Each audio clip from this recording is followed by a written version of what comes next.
Make game day yours.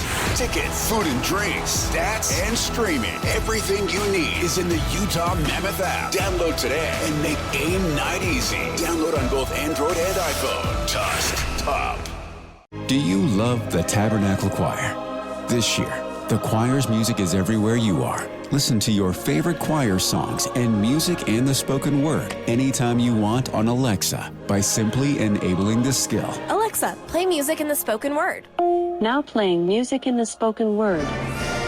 You can also download the Tabernacle Choir app, subscribe to the choir on YouTube, listen on Spotify, and have access to all their wonderful music. Happy listening. We're all locked in now. Your home for the best sports radio in Utah is right here on the KSL Sports Zone. It's time to kick off your afternoon drive with Jake Scott and Ben Anderson. Allow me to introduce the best of the best. On 97.5, the KSL Sports Zone. Jake and Ben, 97.5, the KSL Sports Zone. Happy Monday to everybody, however you may be consuming. Ben still likes absorbing the show. Via over-the-air streaming, KSLSports.com, over YouTube, or hello to our friends from the future who are listening via podcast. No, Ben, today he is off on vacation. He will be returning tomorrow, I believe. Right, Christian? That's what he told us. I guess you never know. Maybe he liked Yellowstone a lot. Yeah, he's having a real good time. I don't know. He's not extending. We haven't heard. But no, Ben should be back coming up tomorrow. So we have an action-packed show for you today. We get to talk a lot about my very favorite subject, LeBron James. It's going to be one of those type of shows. I got to say, coming in, usually Christian does something to anger me, or Ben says something incredibly dark. And it was me this time that we had an incredibly downer conversation coming onto the air. So I'll take responsibility for that. You know what? We can just turn it around now, Let's just turn it around. Well, we are going to talk to Gina Mizell coming up here in a moment. Good way to start the show because she covers the Sixers for the Philadelphia Inquirer. And so we'll talk to her about, the biggest story in sports. That is the one and only LeBron James. So I'll get more into this maybe later in the show where we did when we have a little bit more time. But I had the hot take last week, Christian, that LeBron was not going to go to Philadelphia, that it was going to be Cleveland or Miami, and I kind of waffled a little bit, but I said, no, absolutely not on Philadelphia. What time did the LeBron news break on? When did it break? Friday morning, 9 or 10 a.m.? Yeah, something like that. Like that? Well, I got heckled for it like Saturday morning. Like you get a tweet? In person. No. I'm talking about in person. By somebody I know and love. But it wasn't a 76er fan saying good morning and bleep you? But I wasn't expecting, again, no, it wasn't like the Texas Tech time. No, but I wasn't expecting it because we were out boating on Saturday with dear family friends. And I got held accountable for my LeBron James going to Philadelphia and playing for the 76ers take from last week already. And that is the big story in the NBA where LeBron James ends up. I do want to hear about Christian's 24th. We can get to that later in the show because he had a house full of people, 25 people into a Christian's one-bedroom house. He was like Charlie in the Chocolate Factory with 8 people sleeping in one bed.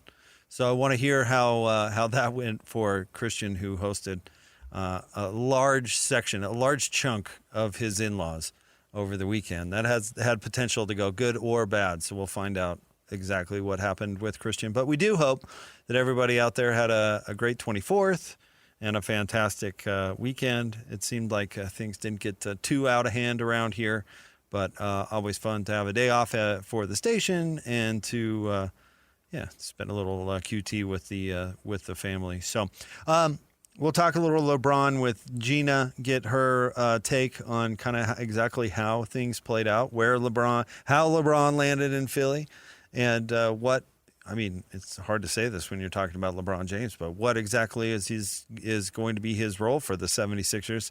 And man, what an offseason has it been for the Philadelphia 76ers. The coup trade of the offseason acquiring Jaylen Brown, and now with LeBron James. All right, let's waste no more time.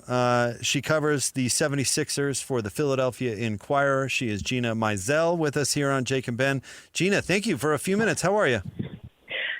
Nothing going on in my world and in the Sixers world, but no, I'm doing great. How are you guys doing? Oh, wonderful. And that's why we're so lucky you can carve out a few moments. We really, really appreciate it. And kind of take us how this went down. Take us behind the scenes, I guess, or to your knowledge, how and why LeBron James came to Philadelphia. Yeah, well, I think basketball reasons, like he laid out in his series of posts on X, I think is where it really lands. And what I've gathered from talking to people both close to LeBron and close to the Sixers is that really the tipping point for him was the Jaylen Brown trade, which the Sixers pulled off on July 1st. Once that happened, LeBron viewed them as a legitimate championship contender. And after obviously a longer than 3-week deliberation on his part, decided that this was the place where he thought it was the best chance to win. But as far as sort of how it went down, it was kept very close to the vest. I know there are people that are, in positions with their workplace that normally would be kept in the loop on news elements like this that found out basically when all of us found out, or found out very closely after, that basically LeBron told his agent, Rich Paul, that he would deliberate with his people, that when he made his decision, he would tell Rich, and then Rich would call whichever team that was. And that obviously was the Sixers, and then created a very busy Friday for myself and many others. Yeah, I bet. So obviously Jaylen Brown talking trash about Bronny didn't bother him that much. Yeah, and Jaylen Brown also, called Joel Embiid a flopper after the playoffs. Right. And so, no, I think, again, these are guys that are able to put their professionalism on. And so, no, I mean, the fact that, again, LeBron chose the Sixers because of the star power they had in place, and that the Jaylen Brown trade was basically the kind of inflection point on making them a contender for his services. I don't think he's taking that too much to heart. Yeah, obviously not, for sure. Let's talk about the fit on the floor. You've been doing this a long time. How do you think LeBron fits in? I mean, is he going to be asked to, what's he going to be asked to do? I think really leaning into his exceptional basketball IQ, his playmaking, the ability to be a connector on offense is kind of where that starts as far as the on-the-court stuff. Again, he knows what he's walking into. He knows he's walking onto a team that he's not going to be the number one option every single moment of every single game throughout the entire season. So he's choosing this type of situation. And then beyond the court, I think just this is a Sixers team that has not gotten past the second round since 2001, the Allen Iverson finals team. And so they really still could use some guys who have that championship experience, that have that leadership quality, the habit building that LeBron brings, and that, frankly, Jaylen Brown also brings as a guy that's won a title and been finals MVP as well. So, yeah, he's going to be kind of the sage veteran of the group, still going to be able to really play make and use his exceptional feel for the game, and then also just be a really big presence, I think, in the locker room as far as knowing what it takes to win championships, because this iteration of the Sixers team has not been able to get over that hump yet. VJ Edgecombe was so good last year. Is there a chance that he gets squeezed a little bit with all this? That was where my mind went, like, oh, poor VJ, he's never going to shoot again. That's a fair point or a fair concern, I think, going into this. And I think you can look at it that way, or you can also look at it as, okay, he's really going to have a chance to not have as much pressure on him and really get a chance to develop. And I think where he's really going to excel is something that Nick Nurse talked to us about at Summer League even before they got LeBron, which is like, hey, use your athleticism and get out in the open court, go coast to coast, attack the basket, work on your shooting, which is still an area of development for his game. And then also he's already a really good defender as far as just, a point of attack wing type guy. And so they're going to need him to do that as well. And so also if there were any, I guess, questions about his feelings about this, like, oh no, is this going to be bad for me number one, he grew up in the Bahamas with the Miami Heat LeBron teams, where like how he grew up watching basketball. And also he did a jersey swap with LeBron when the Lakers were here in Philly the first time they ever played against each other. And on the day that LeBron announced he was coming, he on Instagram posted like a mimic photo of the meme of, smiling through it all. I can't believe this is my life. The head on the hand, like smiling. So I don't think he's upset about it right now. And we'll see how he's able to fit in his second year. All right, I've been doing this for a long time, so I've had more than a few hot takes about Daryl Morey. But I got to tell you, I was not a fan of his in Houston. I thought he kind of made a lot of hay on that James Harden trade and got a lot of credit for that for an awful long time. And so I was very curious to see, the new guy, Mike Gansey, right? And my question, I guess, is tell me a little bit about him, but how about hitting the ground running? I mean, this dude is No off kidding. to the races. So what's he like? Yeah, no kidding. Gotten a chance to get to know him a little bit. I sat down with him in Vegas for an interview, and that was really my first time getting to talk to him extensively. And very laid back, very personable, very kind of just unassuming type of personality, which is also a little bit different from Daryl Morey, which not saying one is better than the other, just saying they're different personality-wise. But he grew up kind of in Northeast Ohio actually at the same time as LeBron. So they were playing high school basketball at the same time. So they've actually known each other kind of tangentially since they were teenagers, but then went back after his playing career was done at West Virginia and overseas. And he built his career in the Cavs front office and sort of ascended through that organization, was, on the lower front office side, then was their G League general manager, and then got all the way up to general manager, the second in command behind Kobe Altman. So this obviously was his first chance to run a team and get that type of opportunity. And you're absolutely right as far as hitting the ground running, and in surprising fashion, because I think a lot of people, myself included, thought that the Sixers team didn't have much wiggle room just because they still had Joel Embiid and Paul George on these big max contracts for multiple years that a lot of people thought were untradeable, or at least very difficult to trade just because of their age, their injury history, the fact that they hadn't been on the floor very much the last couple of seasons. But they kind of found the one scenario to get off of Paul George's contract and getting Jaylen Brown. And then they were able to get LeBron James the one time in his career when he was able to take a veteran's minimum contract. So really kind of like a basketball roster building miracle type situation where just everything fell into place for them. But, certainly Mike Gansey, it deserves a lot of credit for that, and really has gotten this front office off to a very, very strong start, at least on paper. Yeah, I can't believe they got off Paul George, let alone land Jaylen Brown. I mean, I have basically, have you heard how that, now that we're a little further away, how that actually happened? I mean, was Philly surprised when that was even an option? It was a situation where after the Giannis Antetokounmpo trade happened and he went to Miami, Mike Gansey kind of said, well, let's make a call. And Boston was like at least receptive to having conversations. And then they kind of just kept going back and forth, for that period of time. I guess Giannis was traded right before the draft. So maybe for about a week or so, they were just going back and forth. And then, on July 1st, when we maybe kind of thought the first break in the initial free agency flurry was about to hit, it's like, boom, this blockbuster trade. So again, kind of just an example of you always make the phone call, and you always just, the worst someone can tell you is no, or hang up the phone and laugh in your face. Yeah, but right. But the Celtics did not do that. And now it's a situation, like you said, where they still have a big contract. Jaylen Brown's on a big contract, but he's in his prime. He's, coming off a career season and obviously is, I think, an unquestioned upgrade over this version of Paul George. Always make that phone call. You're totally right. You absolutely never know. So now where does Philly stack up in the East in your mind? Do you think they're clearly a favorite? Are they right top tier? What do you think? I think you obviously got to start with the New York Knicks. They deserve that respect after what they were able to do on that run to the championship. But I think after that, I think the Sixers are right in the mix with teams like Detroit. We'll see what the Celtics look like now without Jaylen Brown, but bringing Jason Tatum back for a full season. What does that look like?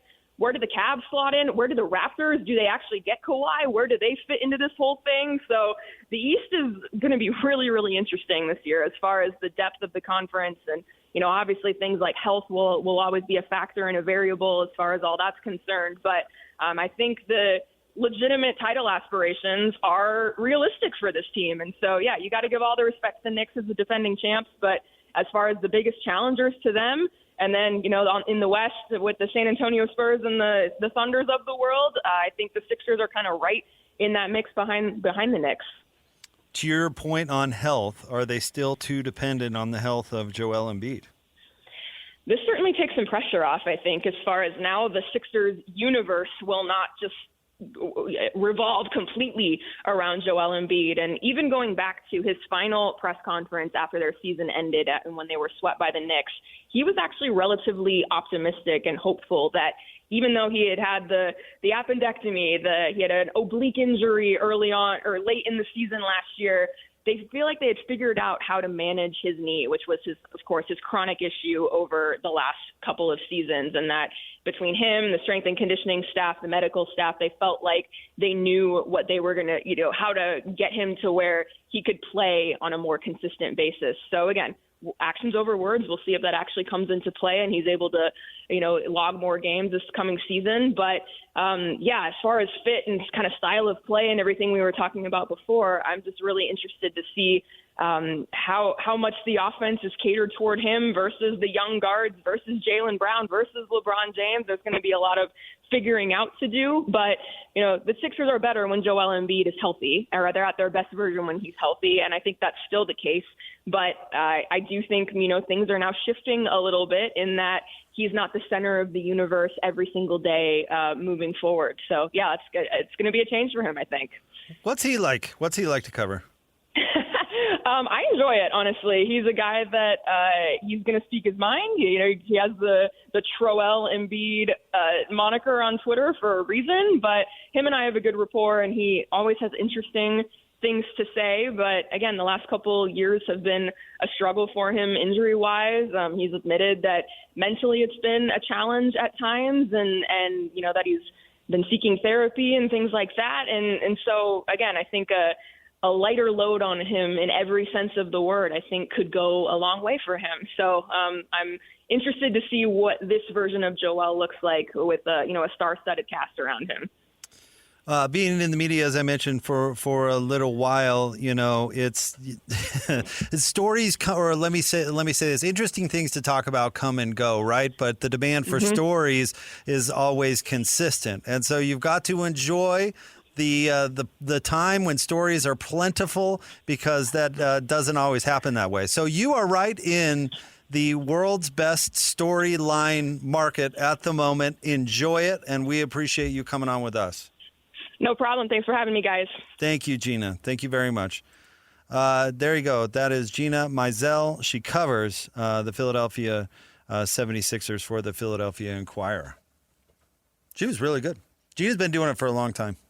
Yeah, great stuff. As you said, Philly is all of a sudden the center of the NBA right now because of LeBron, and that's just the gravity that he brings. So I thought she gave good answers on what his role will be kind of with this stacked squad that they find themselves with all of a sudden.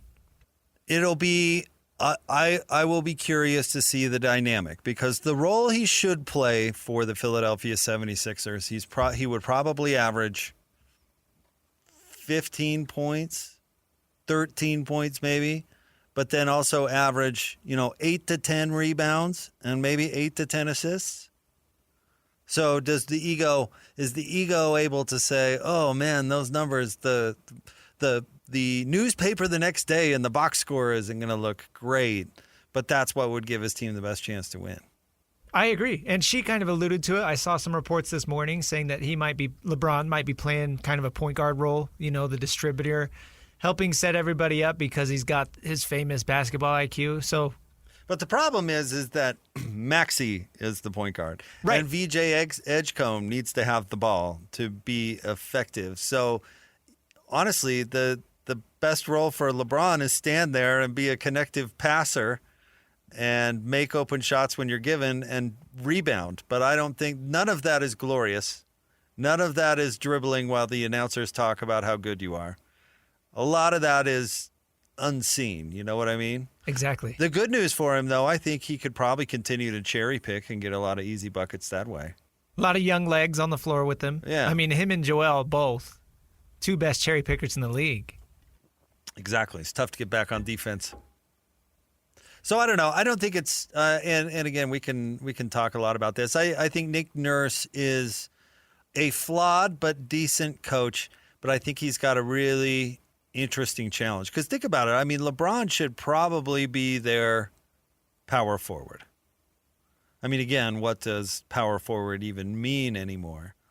But I don't know if he should be their point guard. He should be he could be utilized, I think, in other ways. Jaylen Brown had the ball the entire season last year. Doesn't want to give it up. That's exactly why he demanded a trade. Absolutely not. He had his favorite season of his entire career last year. Just so happened to be the one that he had the ball the most. He had the ball the whole season. Didn't have to share with Jason Tatum. Really could just bask in it. Even when Tatum came back, Tatum I thought was pretty appropriate about it, not trying to throw his weight around. And Jaylen had a great time. I don't think he wants to come into a situation where he doesn't have the ball, at least doesn't have the ball a lot. So I think it's actually going to be a big challenge for Nick Nurse. Not unlike the challenge I guess Spo had when they first put together the Heatles. Managing egos is a thing. I know, but what worked with Spo? He had Dwayne Wade, who was truly a pro and did not mind LeBron taking the ball away from him. Obviously. Chris Bosh got forgotten about. And then Chris Bosh, turned into just an average player. Or big-time rebounder, and that was it. Right. So that's why he worked in Miami, because those guys were willing to be team guys, and it really worked. Shout out to them.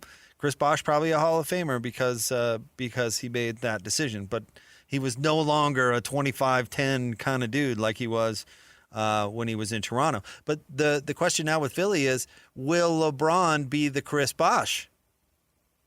Because that's what it's going to require, is he has to be the Chris Bosh, the one who gets a bite taken out of. And I don't know. Is he really going to be excited about doing that? I know Jaylen Brown would not be excited about doing that. I can't imagine that Tyrese Maxey is all that excited to do that. I certainly don't think VJ Edgecombe would be, but his opinion might not matter. It doesn't at this point. He's so forgotten about right now. Poor kid. Seriously, he had a great year last year. He showed a tremendous amount of potential. Who? Huh? VJ what?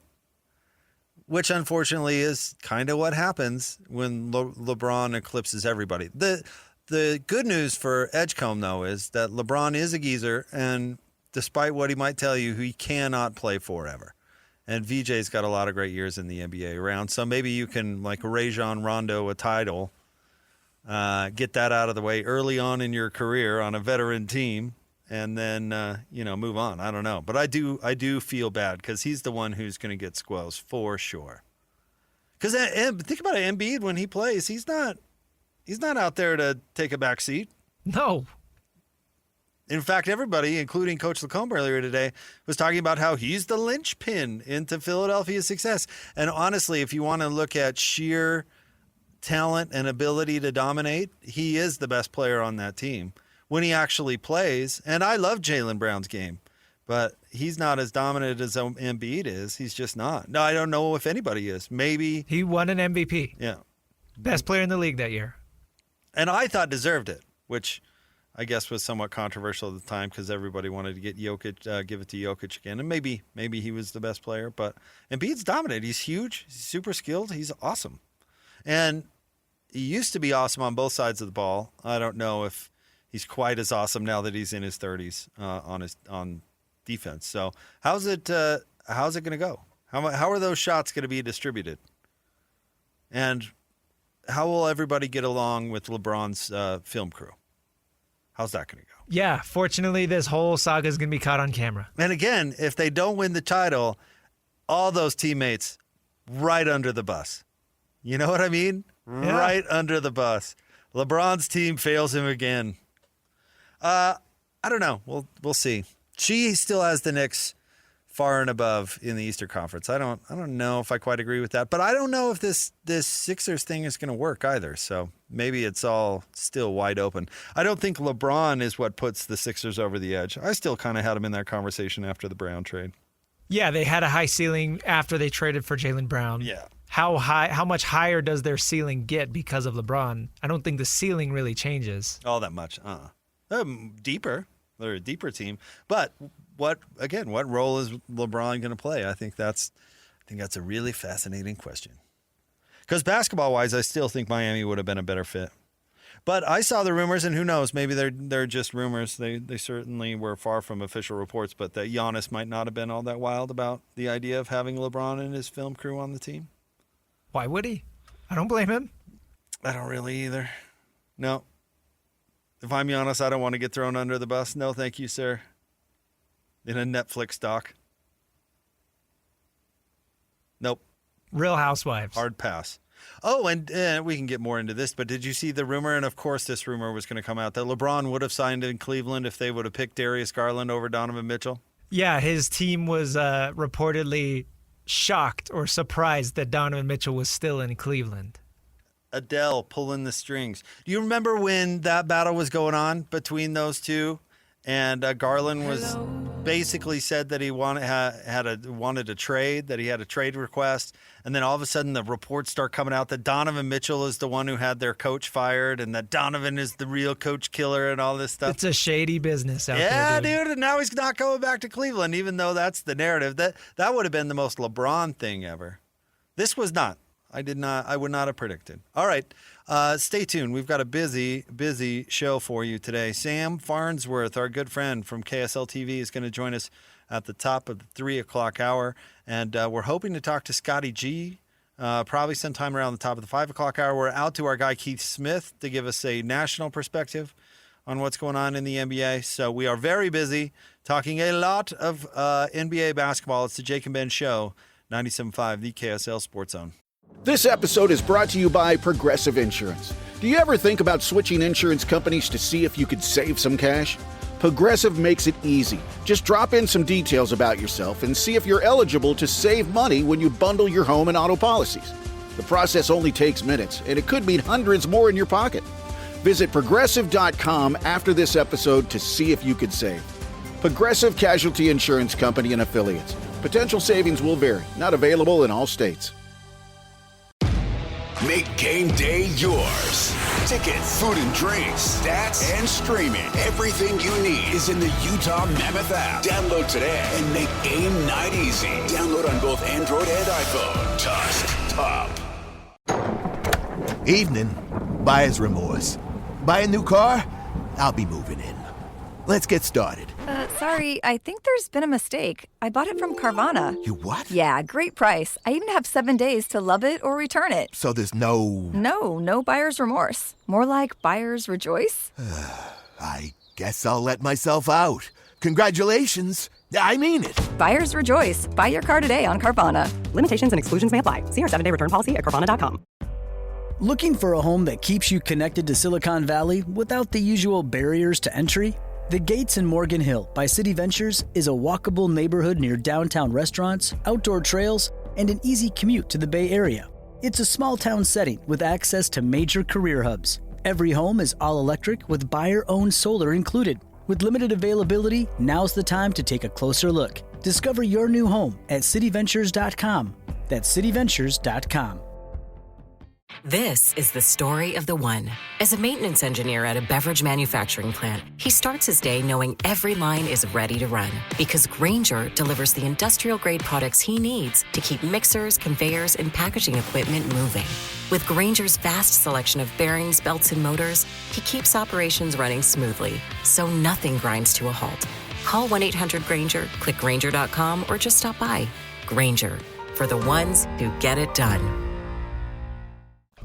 It's time to break down the biggest stories of the day.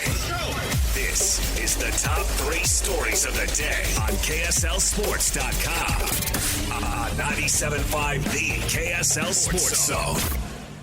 Jake and Ben, 97.5, the KSL Sports Zone. Jake, Scott, Ben Anderson. Ben still on vacation. He's going to be back coming up tomorrow. So for all you Ben Anderson fans up there or out there, fear not. Ben's back tomorrow. Time for the top 3 stories of the day. Brought to you by our friends at J. Brooks Jewelers. Cherish your love with J. Brooks Jewelers. Explore their expertly crafted engagement rings made from the finest materials. J. Brooks Jewelers. All right, Christian, where do you want to start today? Number one, this show will always take whatever opportunity we can to talk about the drama at North Carolina. Ben's guy, Michael Lombardi, is on leave. He is. And there's been a couple things that are out there. One, people are talking about it's an HR complaint. But then Pablo Torre, who's been covering this story, says in addition to the Mike Lombardi HR matter, the University of North Carolina football team is also being investigated by the College Sports Commission, the entity which handles compliance and enforcement of NCAA and NIL rules. Now, the good news for Lombardi is that organization does not have any teeth. It's not like they could punish him anyway, even if they wanted to. But the HR complaint makes me kind of wonder. Yeah, that's especially when it's left so vague like that. Like that. Like that, dang it. Right. It really makes you wonder. Which is kind of unfair to him, honestly. If it's something that's benign. If it's something that's benign, I'd be like, no, don't do that. You can tell him what's going on. Right. Because, yeah, HR complaint where our mind goes all over the place. That could mean all sorts of things. Nevertheless, it seems to not be going so well for Bill Belichick right now, or at all at UNC. No, I can't believe he even went to North Carolina in the first place. This was such a disaster waiting to happen, and so predictably going to be a blight on his reputation and his resume. It's just it's unthinkable that supposedly the greatest NFL coach of all time is now just absolutely a mess at the University of North Carolina. And frankly, I'm shocked that it's this messy. Like, we could have sat here and said, oh, that's not going to go well. But for there to be this much drama and this much off the field happening, I don't think anybody really saw coming, because that was not his reputation in New England outside of the Spygate thing. But everything with his girlfriend and his son taking over the coaching staff, and now this with Lombardi, like, it's all just off the rails. Now, if you remember back to some previous reporting on this whole thing, Mike Lombardi was the rival with the heiress for the attention of Bill Belichick, meaning Bill's girlfriend, Jordan Hudson. But the adult novelty heiress is what we call her on this show. So what do you bet me she's behind it, Christian? Getting Michael out? Yeah. What do you bet me she's the one that filed the HR complaint? Or convince somebody to file the HR Air complaint? Quotes, convince. Yeah, I don't know. I mean, I don't want to get sued allegedly here. I don't want to get sued here, but I'd look into that. Well, yeah, like you're saying, I mean, these two have not have a loving relationship, Lombardi and Jordan Hudson. Yeah, right. They haven't been getting along at work. No. So I think the heiress won. As is typical, right? As is the lover. Typical. Yeah, she's got the ear of the man himself. Bill Belichick is a lover, not a fighter. But I don't see how this goes well for North Carolina. I really don't. I mean, I guess if they all of a sudden go out and win the ACC, but you think he makes it through the year this year? Bill, probably. Okay. Because do they have the stones to fire Bill Belichick mid-season? Probably not. I do think though. So if you cover this for a long time, you realize that there is an arrogance in pro sports when it comes to how they look at other levels and coaches at other levels. There is an arrogance in pro sports that if I coached in college, it would be easy street. You know, those because college pro coaches, sports are the top of the mountain. Right. And he's the greatest of the great, and there's this ego-ness of it. And they step in, you know, Mike Lombardi's, I'm going to be, he was making $1.5 million.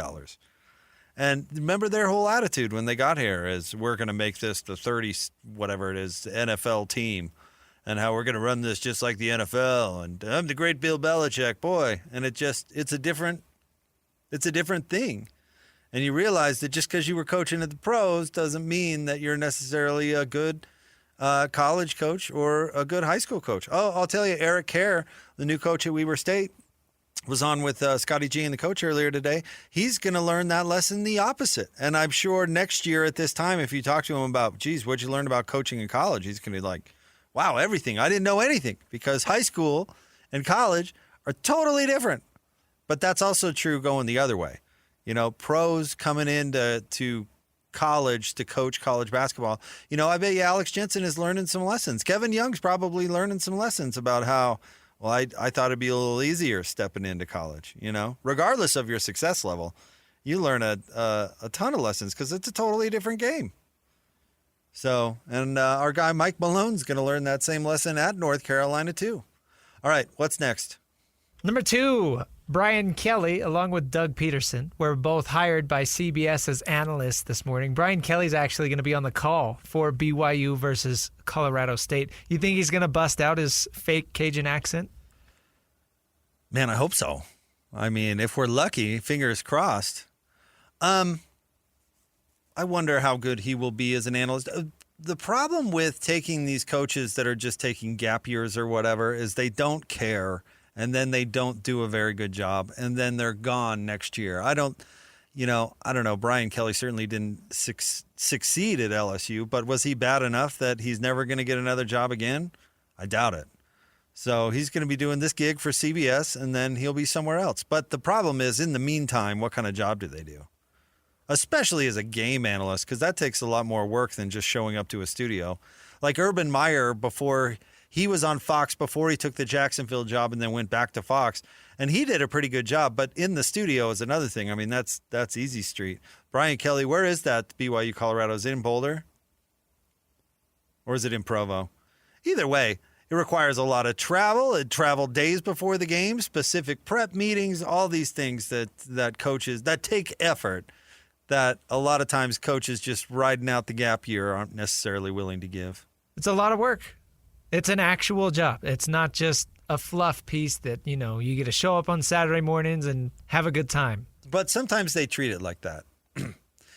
For example, I think it was Mac Brown left a BYU. I've got to remember the BYU game. It was a BYU, I want to say Mississippi State. I'd have to look it up. But anyway, it was a BYU game that it was one of those long games, overtime, whatever, that went into the wee hours. And I think it had to be Mac Brown. I should remember these things specifically before I bring them up. But he left the broadcast, Christian. Totally. Just like, I got a plane to catch. Y'all have a nice day. And then just bounced. It's like, Coach, you could really that could have gotten a hotel room and then gotten the first flight out in the morning.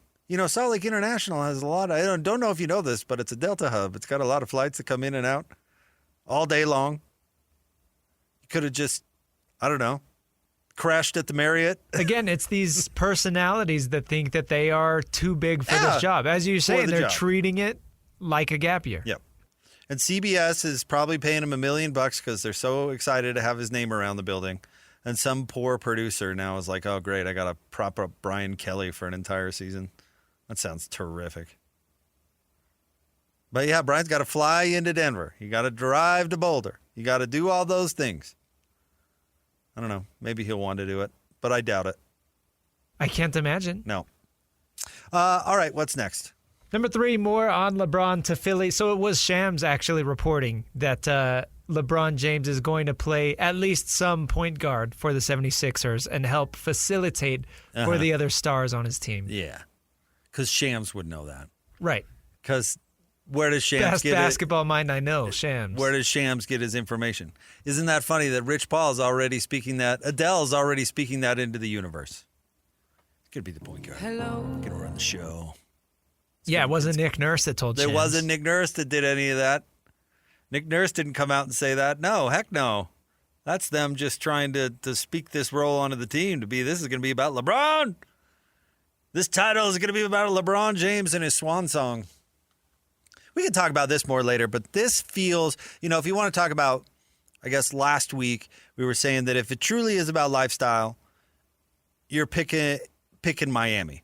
I kind of thought if it's about his role in basketball, I thought he'd pick Miami. If it's about the narrative, which I kind of thought it would be, then he was going to go to Cleveland. This feels like it will be seen Karl Maloney to me. What do you mean?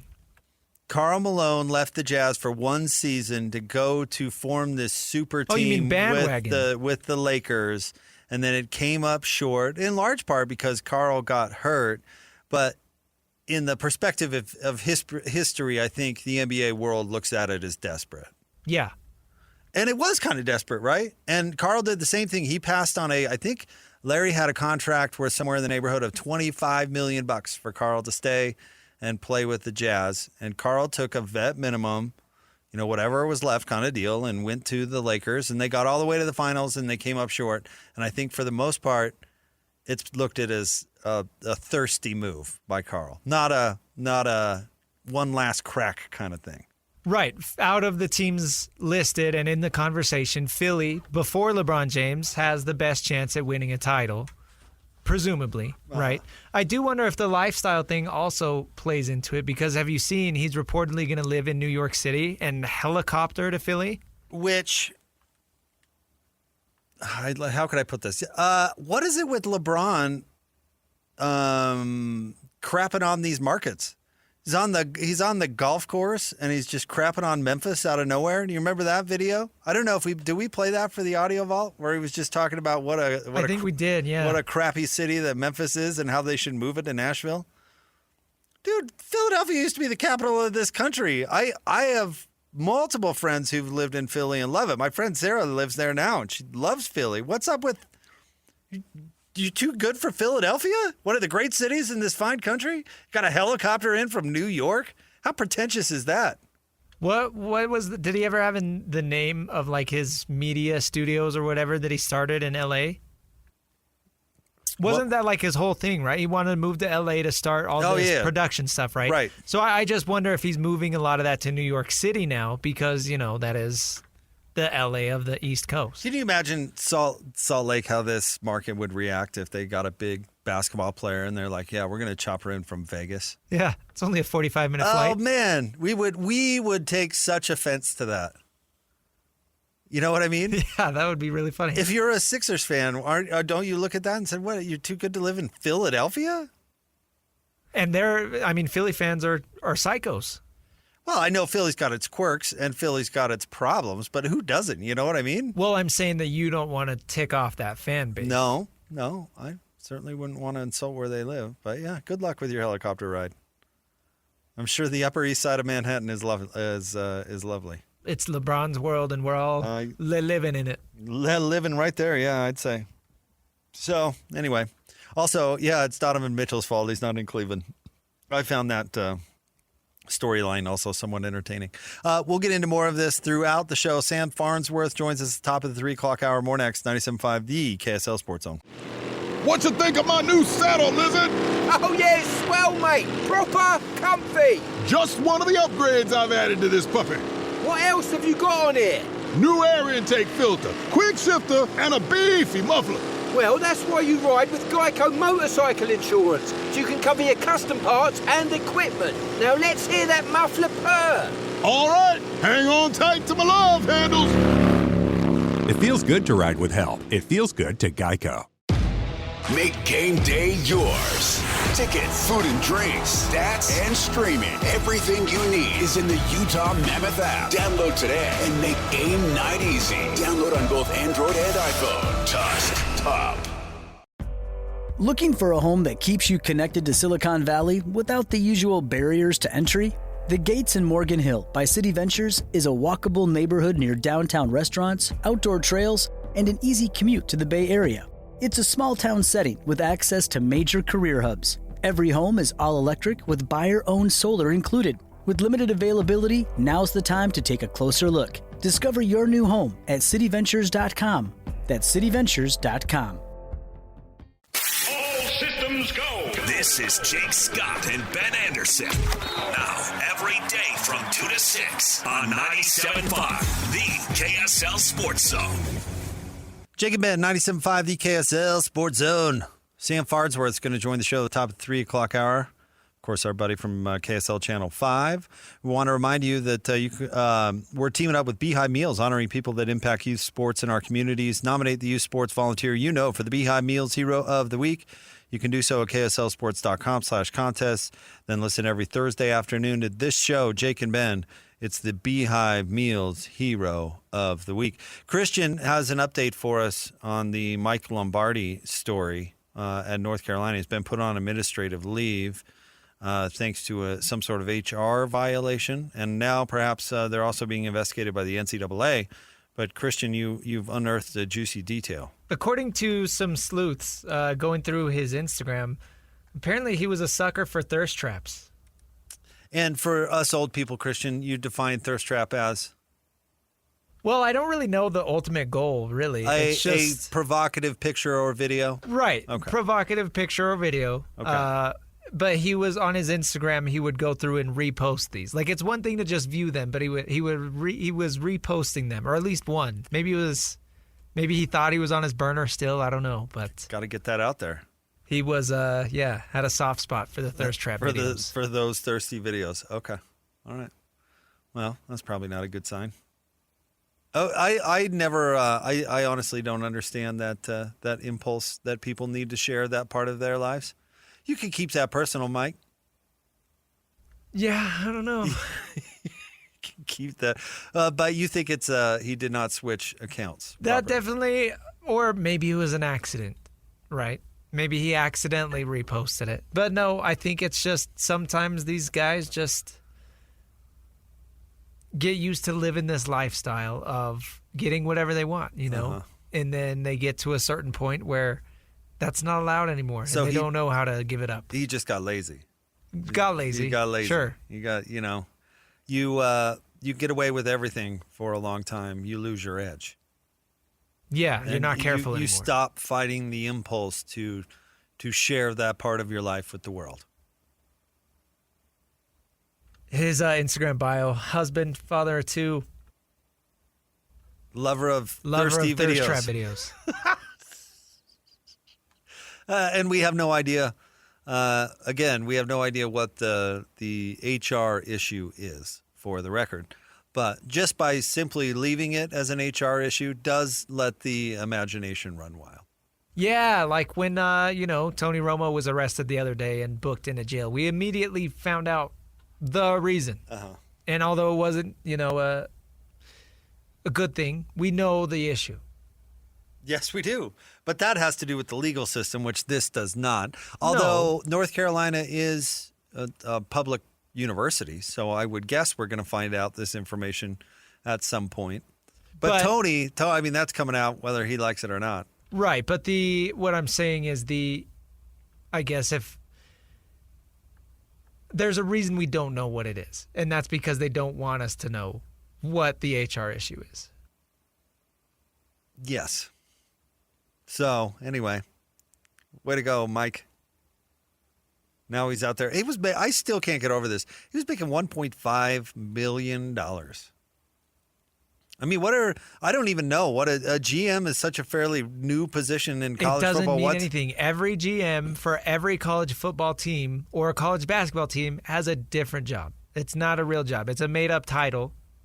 And sure, some of them do things. Damian Lillard is the GM for Weber State basketball. What does he do? I don't know. I don't know if it's as simple as get on a phone call and tell the recruits to come in to Weber State. Dame, that's all you need to do, bro. I don't know what Michael Lombardi was doing for UNC. I don't either. But probably very whatever little. It was, $1.5 million was too much. But I mean, if the way I see it specifically with football is this is the evolution of the recruiting coordinator, right? I mean, that in theory is what the job is. Yeah. Is you're empowering somebody to make roster decisions in recruiting. Take some of that off of the head coach's plate. Probably all of that off the head coach's plate, depending on the head coach. I mean, not that the coach wouldn't get approval or whatever, but yeah, that's how I vision the general manager position. Is basically a recruiting coordinator with a different title. Which makes it all the more weird why Bill Belichick would hire his buddy to do that and not because again, somebody who actually has expertise. The total disrespect for the job. That's Anybody what it can do is. it, yeah. Anybody can do it. Any idiot can do it. If Mike can do it on the NFL level, which arguable, in my opinion, that he did it on the NFL level.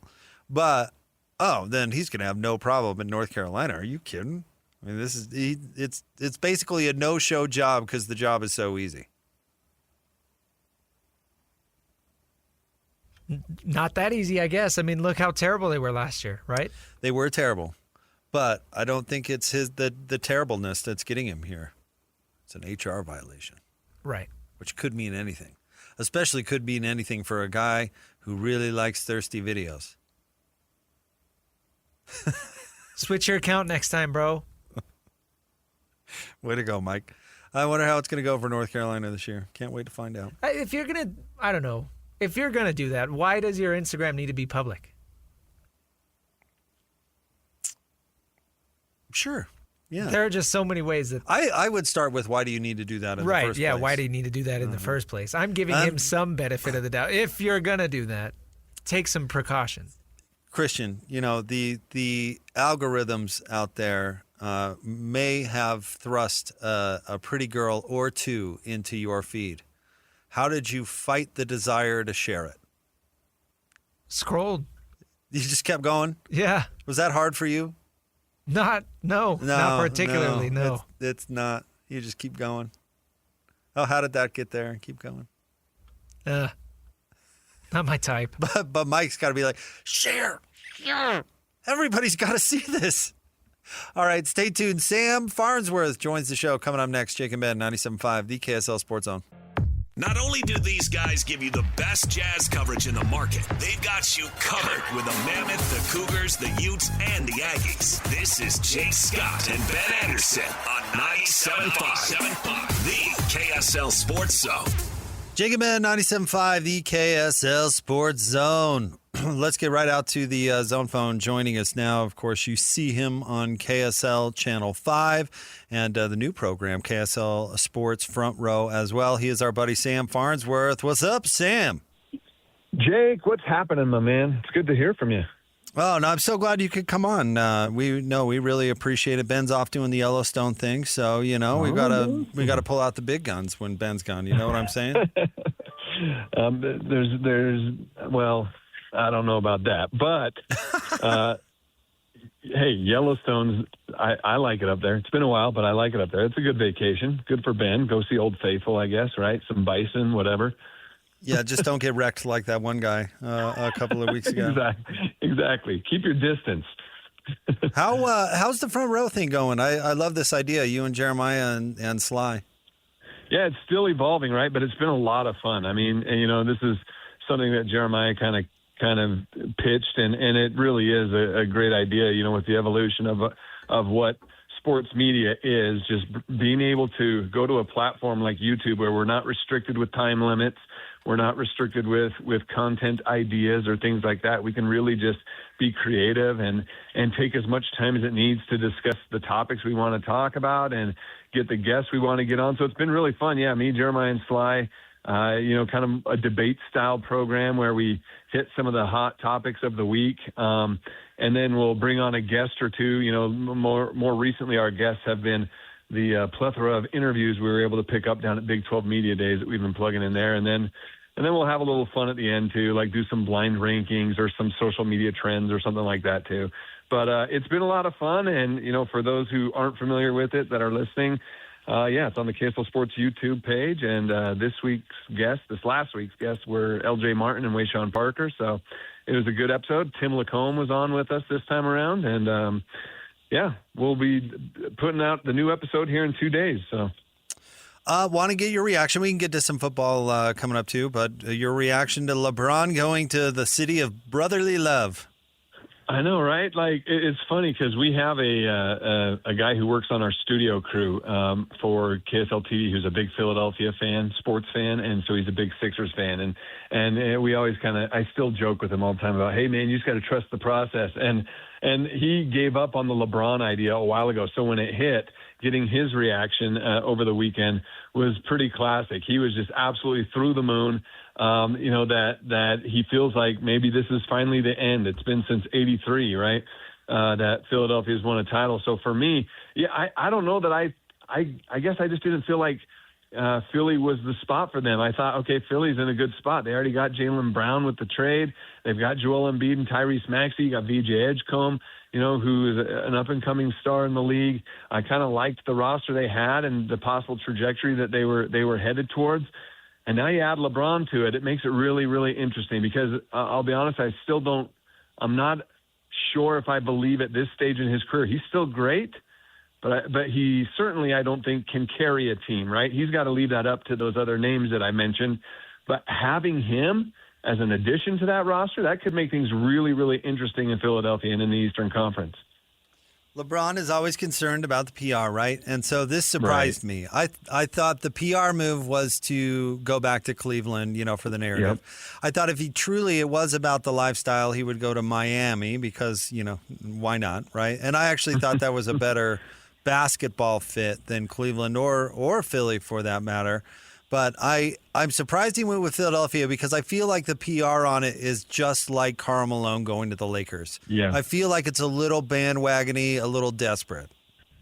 Yeah, I agree with you. I thought Cleveland was the best fit. I thought it would be the great ending to his career story, right? To go back home one more time, wrap it up there, still on a roster that would be good enough to potentially contend in the Eastern Conference and maybe win a ring, but no one would point a finger and say, man, you're just trying to go get one more ring. They would just say, hey, he's going to finish it off where it all began, back in his home. And if they got another ring, it would be a cherry on top. But you're right. This move kind of looks like, okay, I need to add one more move to my legacy. And, yeah, I'm going to be the good guy here. I'm going to take the veteran minimum. I'm going to take a big discount so that they can keep these other stars, and we're going to go out and cash in and find another ring. So that is kind of the perception. That is kind of what it feels like with this move by LeBron. You're 100% right that from a PR standpoint, not the greatest move. I still think Cleveland would have been just a great way to wrap it up, but obviously that's not what's happening. And so here he goes. Is he going to get that other ring? I kind of, I think it's, I don't know. I'm still up in the air because I say no, it's not going to happen.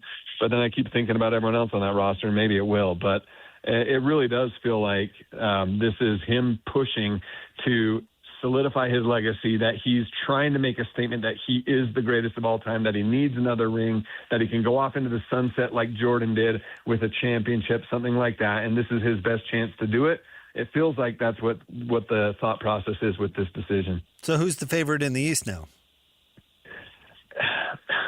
Man, it's hard because I really liked Boston. Obviously, Jaylen Brown, him leaving changes things there. What does Indiana look like with a healthy Tyrese Halliburton coming back? Are they a team that can get back to the finals that they did 2 years ago? I feel like, that's just a really interesting story there. Man, who is the favorite in the East, right? Jake. See, I think it's got to be Philly or New York. I tell you, I don't put Cleveland in that discussion if I'm kind of weighing into it. Coach Lacombe loves Atlanta. I don't know if they're quite there yet. I think the East has some depth to it, but as far as who's the favorite, and I was not a Knicks lover to begin with, but I'd probably put Philly and New York there. Yeah, I kind of feel like New York is a one-hit wonder, right?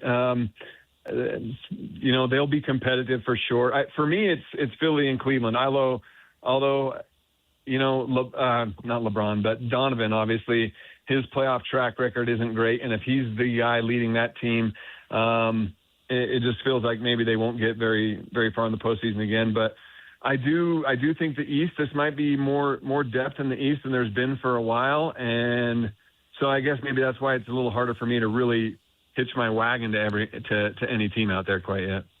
Flipping over to the Jazz, I'm curious for your take on what happened with Walker Kessler and how that's adjusted your expectations going into the season. Yeah, it's interesting because this was a team that as soon as they made that, even before they made the pick at number 2, right? To get Peterson. As soon as they landed that pick at number 2, it felt like, okay, they made the trade earlier to get Jaren Jackson during the season. They got the number 2 pick. You've got pieces like, obviously Lowry and Keontae and his emergence this last year. I thought Ace Bailey was developing great towards the end of the season. I really liked his trajectory. And now you're adding that number 2 pick to it. It felt like, okay, this is going to be a team that I felt was expected to be a top 6 team, not just a play-in team, but a top 6 solidified in the playoffs type of team. The move of Walker Kessler going to LA, I feel like maybe puts the Jazz on even a play-in bubble a little bit. I still think they're good enough. I have this argument with Jeremiah that I think, and it's not like it's an intense argument or anything, but he feels like they're probably more of a play-in at best team. I still feel like they are on that 6 seed bubble where they can compete for that and get into the playoff. But Walker Kessler, without a doubt, changes what they're going to look like. This could be a team that wins, 45 games this year, where they outscore their teams, 130 to 120, throughout the year instead of that defense. Jaren Jackson's a better defender. He's a great defender. He's a better defender when he's next to a big, solid 5 that can also protect the rim.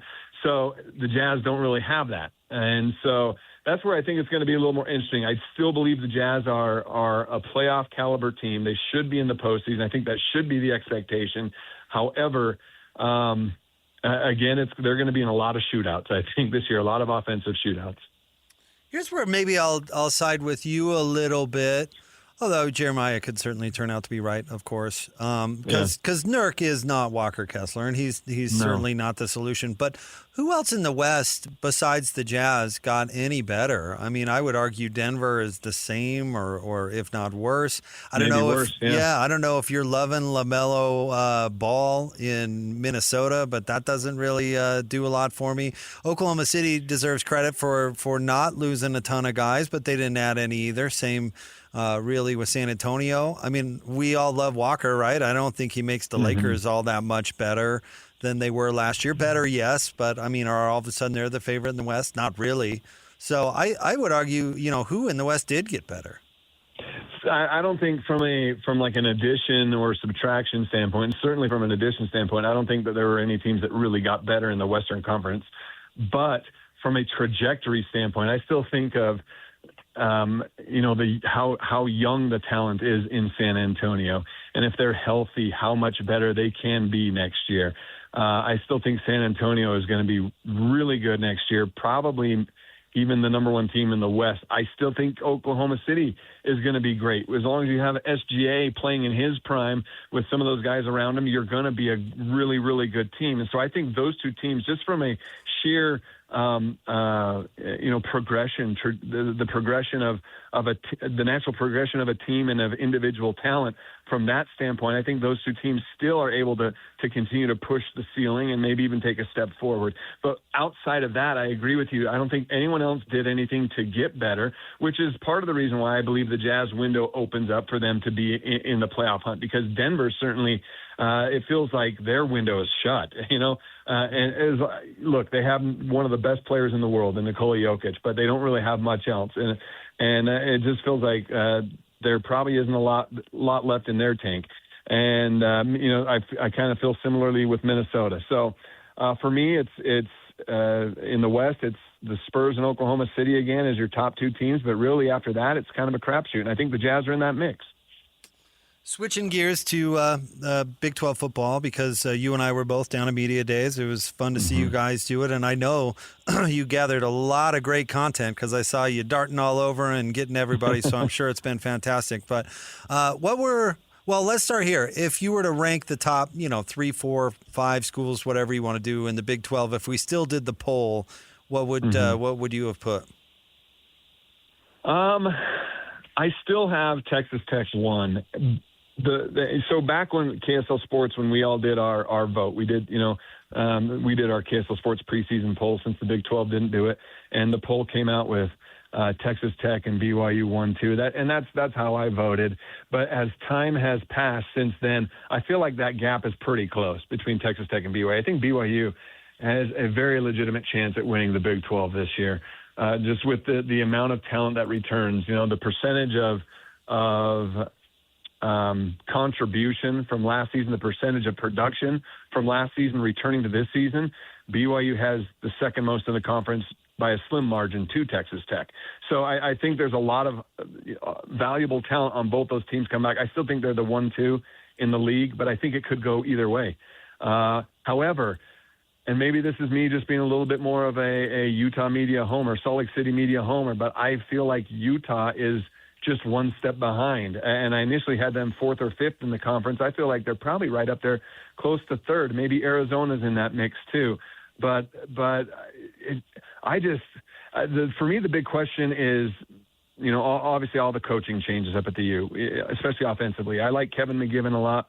What does his offense look like compared to Jason Beck's, though? With the talent that he has coming back, Devin Dampier is dynamic. Bird Ficklin is electric. You add a guy, from a receiving standpoint in Braden Hagan from from Utah State, who is outstanding up there in the Mountain West. Can he repeat that success against Big 12 talent? Wayshawn Parker is super hungry. He wants to get that 1,000-yard mark more than ever when he came up just short last year. So I like the drive and the hunger and the desire in a first-year Morgan Scally team up at the U to maybe make some noise. It feels like that game between Utah and BYU in November could decide which of those two teams is going to go to the Big 12 championship. Now, my hot take on our front row episode from Big 12 Media Days was this, that Texas Tech has a hiccup somewhere along the way that leaves the door open, and BYU and Utah rematch again in the Big 12 championship game. I think that's a possibility. It's probably slimmer than the possibility of one of those teams meeting Texas Tech, but I still think it's a real possibility. So for me, those are my top 3 teams in the league this year. Again, maybe that's me drinking a little bit of Utah BYU Kool-Aid, but at the same time, I really like what they're bringing back to the football field this year. No, it's you thinking about content, like the rest of us, who are thinking to ourselves, wow, wouldn't that be great if they played again in the conference title game? Man, that would be terrific for KSL Sports. We'd be all over that dang thing. No, I think you're thinking with your sports broadcaster brain, which I absolutely love. I thought, speaking back at Big 12 Media Days, and I thought BYU put a good foot forward. Kalani always does, so don't get me wrong. But I thought Utah, with the players they brought, Morgan Scally, who is just naturally more charismatic than Witt. No offense to Witt. Morgan's just kind of got that personality. You and I both have known him for a long, long time. I thought Utah put an unbelievable foot forward at Big 12 Media Days. I was so impressed. Yeah, I agree 100%. And it feels like, for those of us who remember what it was like, the BYU rivalry in the LaVell-Ron McBride days, it feels kind of similar, like we're kind of going back to that where the rivalry is a lot more fun, more amicable. It's still fierce and intense from a player standpoint and from a fan standpoint, but the coaches bridging the gaps and the relationships that they have, I feel like it just makes it that much more fun. However, it's even at a much better talent level, with much higher stakes on the line. But yeah, the Utah, and Morgan especially, he is so good with the media and just knocked it out of the park. And every time he spoke, people were glued and were listening and were like, well, who is this new head coach? Even though he's been around for a while, people have known who he is. They didn't really get to listen to him and hear him talk football the way he was able to at Big 12 Media Days. And I think he certainly has endeared himself to more of the broader Big 12 media, which, when Utah came into the league, a lot of the Big 12 media and fan bases out there certainly did not like the Utah fan base for kind of, keeping their nose up in the air, so to speak, thinking that maybe they were bigger and better than the Big 12. But I think Morgan is helping to bridge that a little bit. And,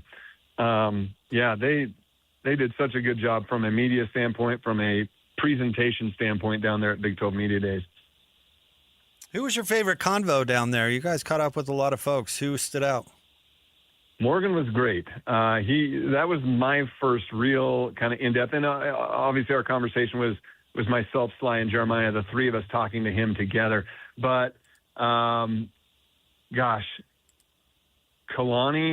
as always, he brought the humor, he was able to poke fun at Sly a little bit in our interview because he coached Sly at the U.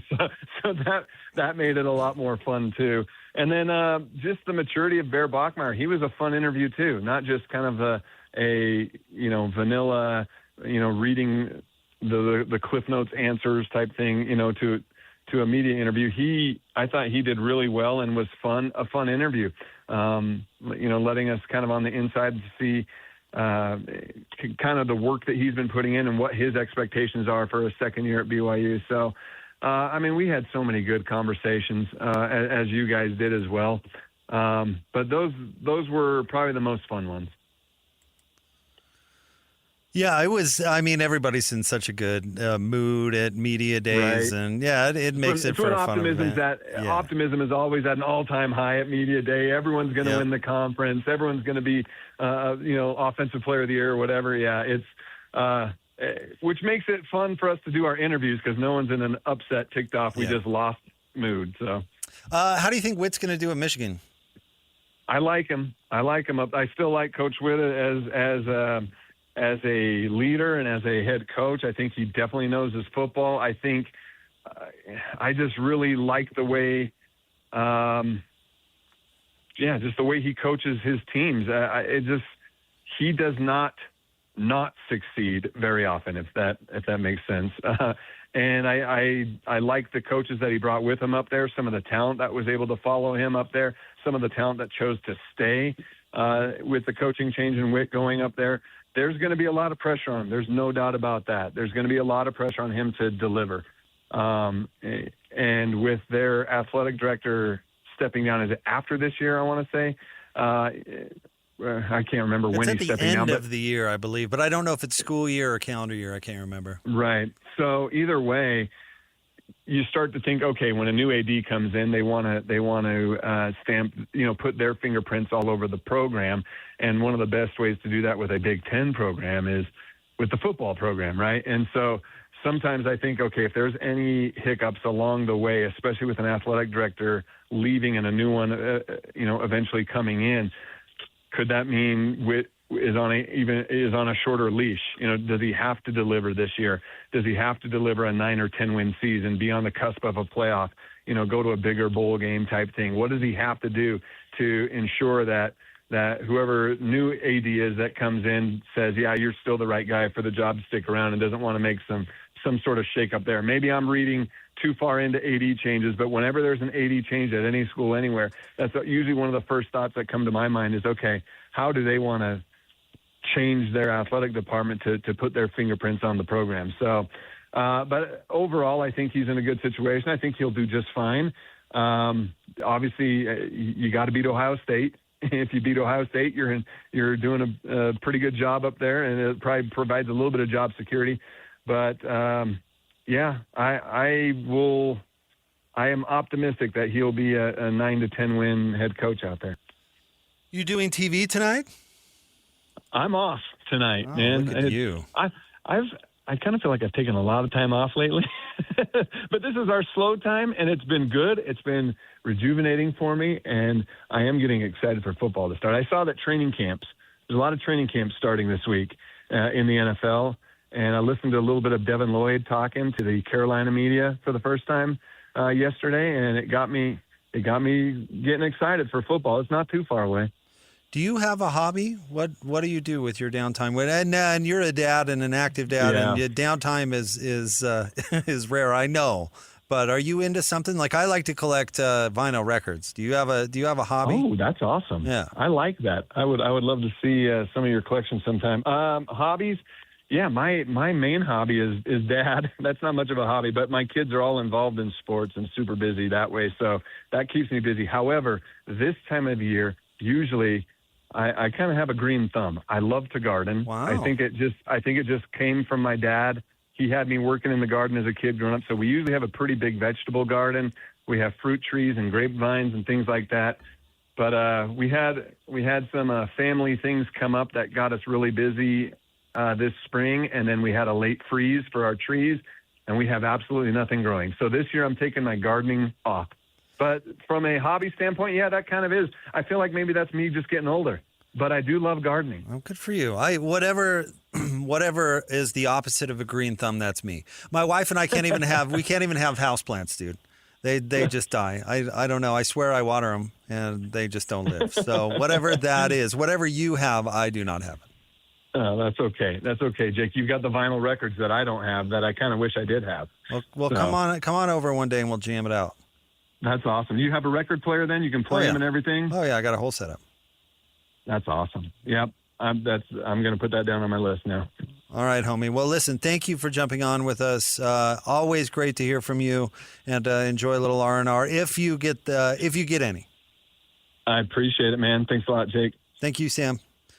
All right, that's our buddy Sam Farnsworth, of course, KSL Channel 5, and check out KSL Sports Front Row with he and Jeremiah and with Sly Sylvester. Really cool. Really glad those guys are doing it. Super talented, and always stoked to get a chance to talk to Sam. All right, we will have more coming up next. It is the Jake and Ben Show, 97.5, the KSL Sports Zone. Queen Carvania stood haloed by the morning sun. An army hung on her every word. My champions, I have sold my chariot on Carvana. 'Twas a lovely SUV, an inexplicably queenly offer. They're even coming to the castle to collect it. Tonight, we feast! An offer you can feast on. Sell your car today on Carvana. Pickup fees may apply. Insurance isn't one size fits all. That's why drivers have enjoyed Progressive's Name Your Price tool for years now. With the Name Your Price tool, you tell them what you want to pay, and they'll show you options that fit your budget. So whether you're picking out your first policy or just looking for something that works better for you and your family, they make it easy to see your options. Visit Progressive.com. Find a rate that works for you with the Name Your Price tool. Progressive Casualty Insurance Company and Affiliates. Price and coverage match limited by state law. If you've been dreaming about a place where life feels a little more intentional, discover the Canopy in Sebastopol by City Ventures. This new community offers solar-powered homes, surrounded by mature trees, nature preserves, and walking trails, with a vibrant local downtown, renowned wineries, and the Bay Area all within easy reach. Enjoy low-maintenance living, refined design, and built-in eco-friendly features that make everyday life easier. Start your next chapter at the Canopy by City Ventures. Visit cityventures.com. That's cityventures.com. Not only do these guys give you the best jazz coverage in the market, they've got you covered with the Mammoth, the Cougars, the Utes, and the Aggies. This is Jake Scott and Ben Anderson on 97.5, the KSL Sports Zone. Jake and Ben, 97.5, the KSL Sports Zone. Jake Scott, Ben Anderson. Ben out on vacation. He will be back coming up tomorrow. Christian, we're going to replay Gina Mizell coming up at the top of the 4 o'clock hour. She covers the Sixers for the Philadelphia Inquirer. She was really, really good. And, of course, LeBron going to Philly is the number one story of the day. So we're going to let you hear from that if you missed it.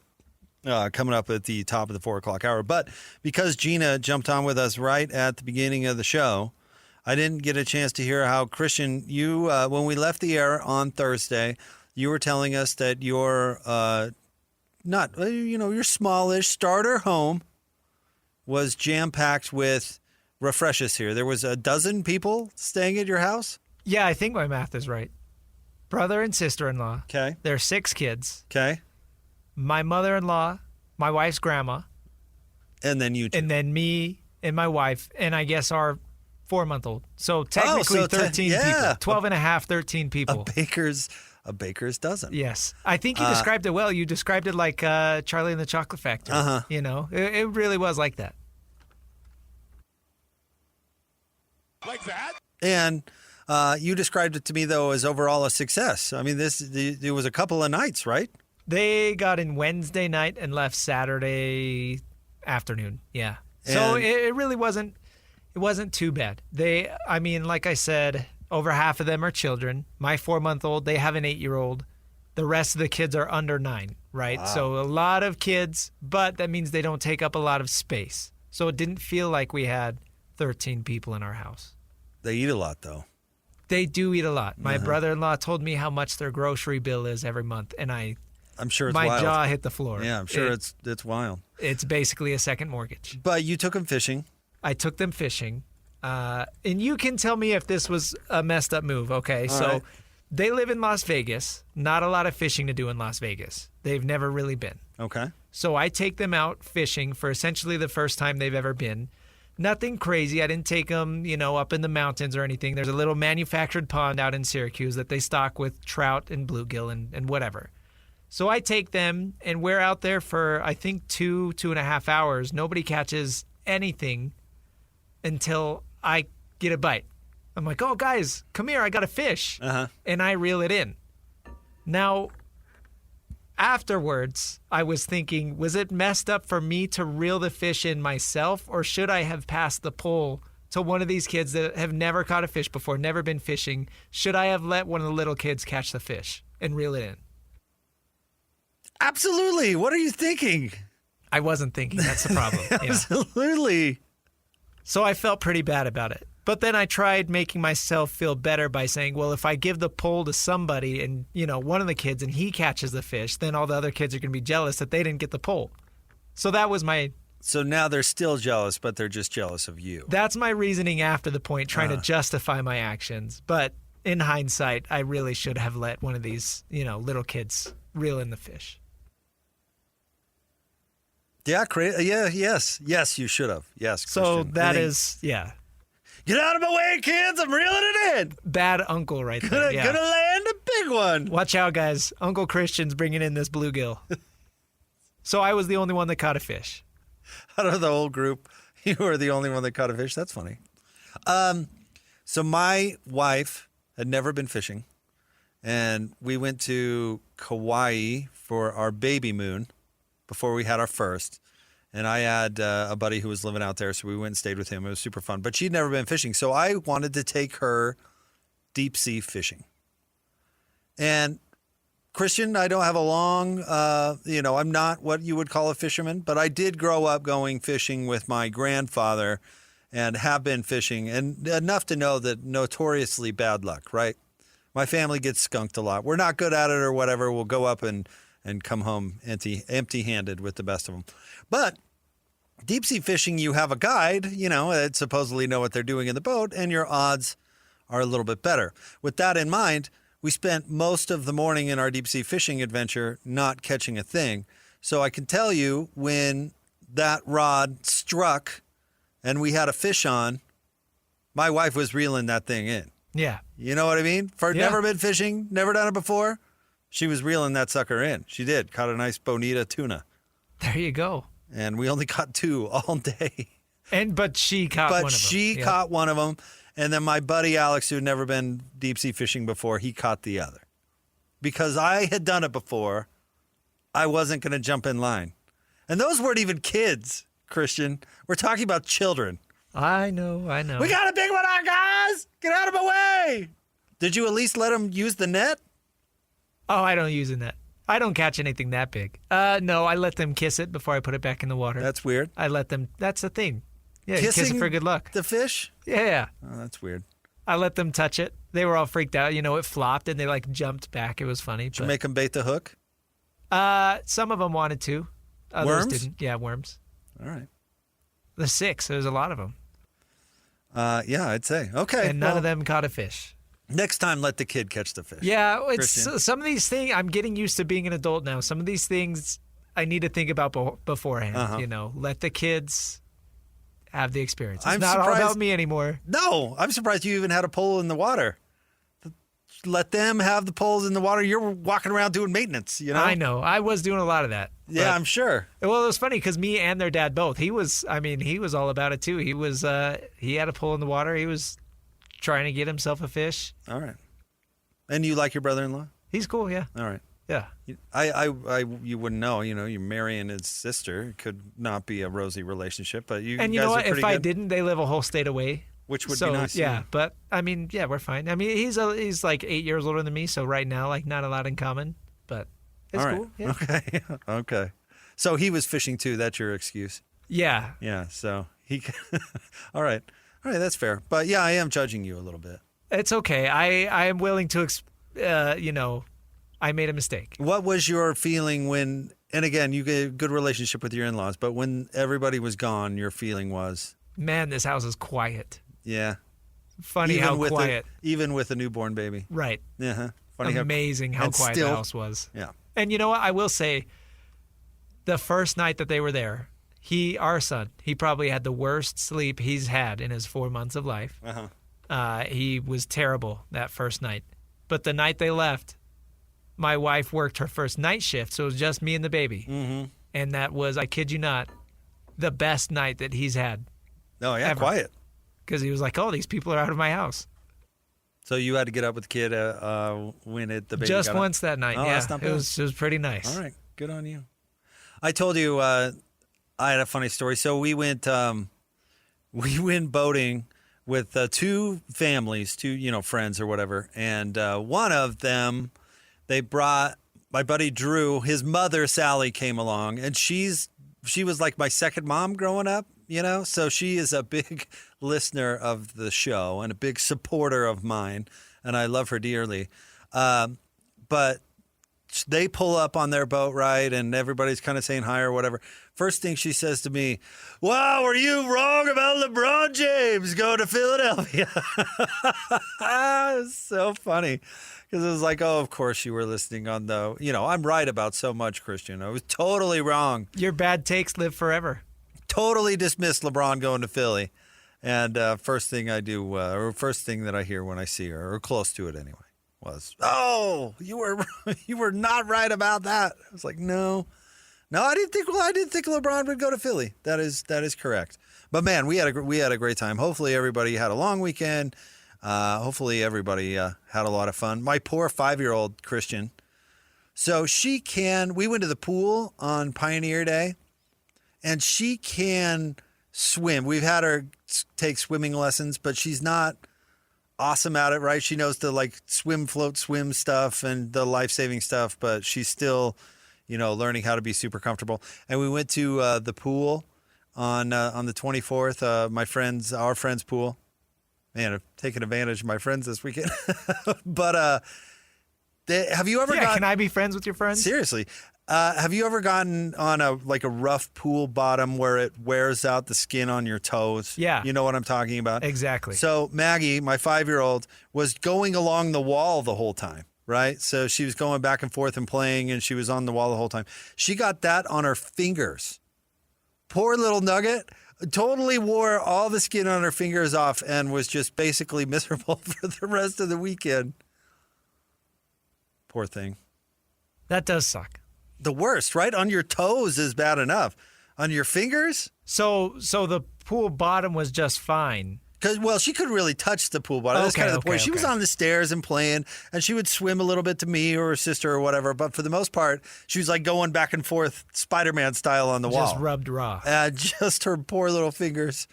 Oh, they don't tell you how awful it is when your kids get hurt. Well, yeah. My little guy got rug burn on his foot the other day. Yeah, awful. Awful. Well, at least your daughter doesn't have to pick up a pencil for a few more weeks. Right. She's going to kindergarten. It's a big step. Oh, okay. That's fun. Yeah. In fact, we ran into today, potentially, her kindergarten teacher. You still don't know yet? No, we don't know for sure yet. But okay.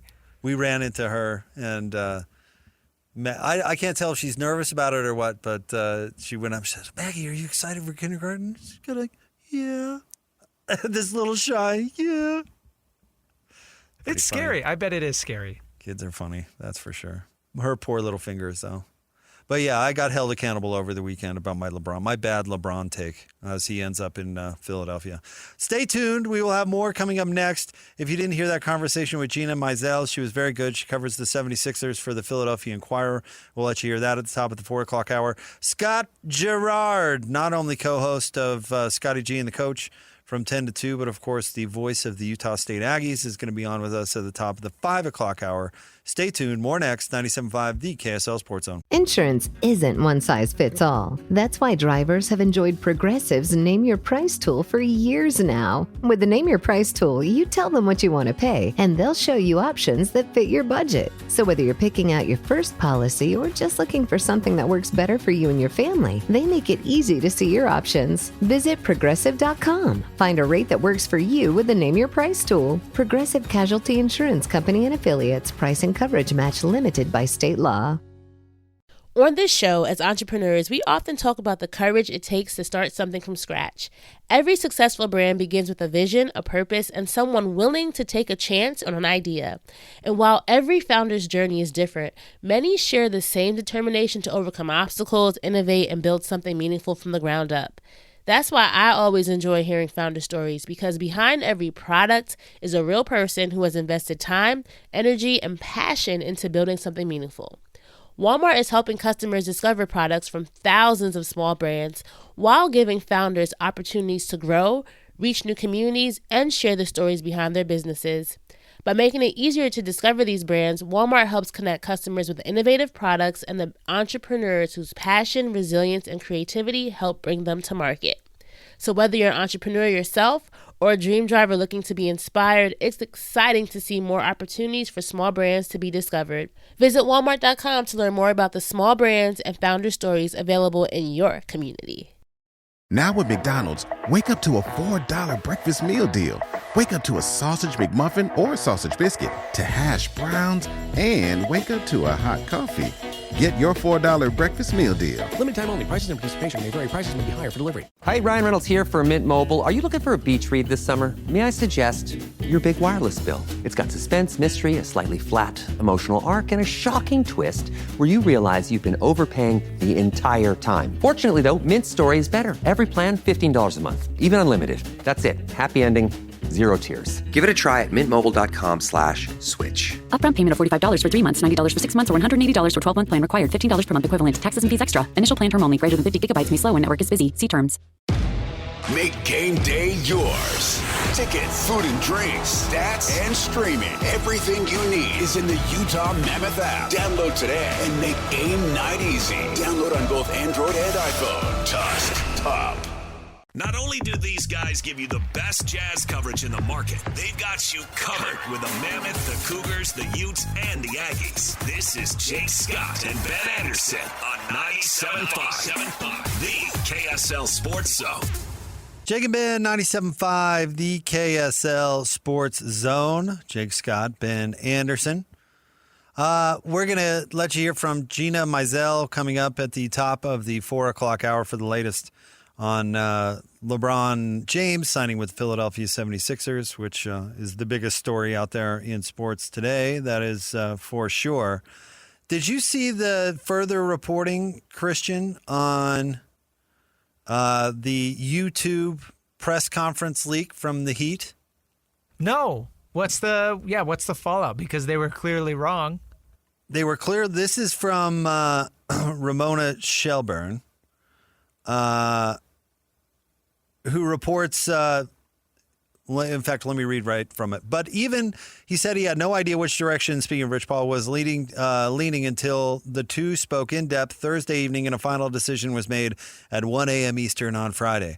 And then here's the part about the YouTube thing, which is why the saga of the poor Heat staffer, who sources told ESPN had scheduled vacation for this week and was trying to get ahead of work that could come up if James indeed chose the Heat, was so amusing to Paul and the small group of people James confided in during the process, or during his process. Quote, did anyone really think LeBron was going to do a press conference? Said another league source close to the process, pointing out James didn't make his first appearance as a Laker until training camp in fall of 2018. Which is a great point. I'm sure Adele and the Clutch group were having a laugh because not only did it not turn out to be the case that he went to the Miami Heat, but there's no way he was doing a press conference. Yeah, today is the day that video was scheduled for. And Philadelphia, no presser. No, because he's not. Of course, he's not going to do a presser. He's not going to set foot in Philadelphia until he absolutely has to. Until game one, he's going to live in New York, which still is ridiculous in my opinion. What's the matter with Philadelphia?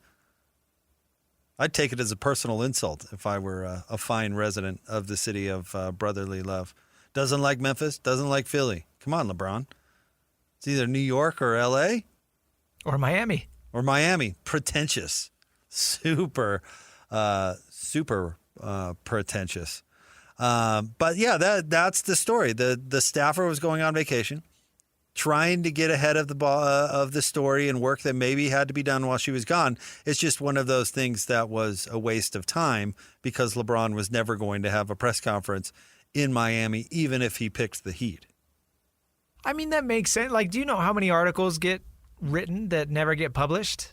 Oh, right? Tons. Yeah. And Ben kind of brought this up with the obituaries. Like, you have this stuff ready to go just in case, so it makes sense. But at the same time, this isn't Contavious Caldwell-Pope.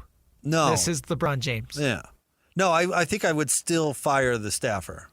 You think so? You think there's a fireable offense? Because it went viral enough? No. They did a whole waste of time. Like, a waste of time, including the press conference in the press release. Like, you thought that was actually going to happen.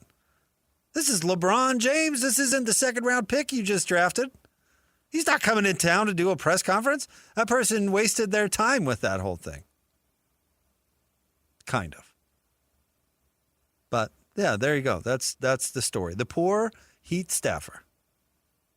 Yeah, again, you don't want to go viral. This is a bit on the show. You don't want to go viral. You don't want to go famous for the wrong things. No, you do not. This dude, thankfully nobody knows the name. This dude, man or woman, I guess. This person, this staffer, made a big mistake. Yeah.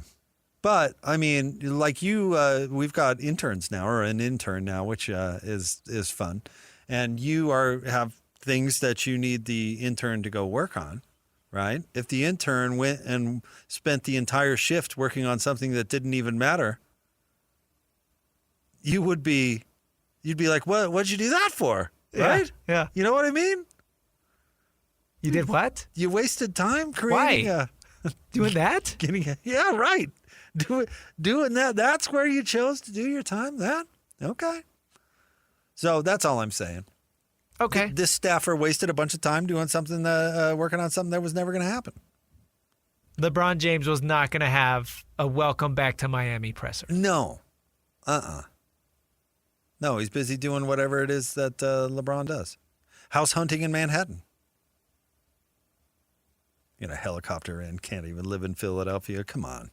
Again, Ben I brought said in New York that Taylor Swift's house is like landmarked on the maps. Uh-huh.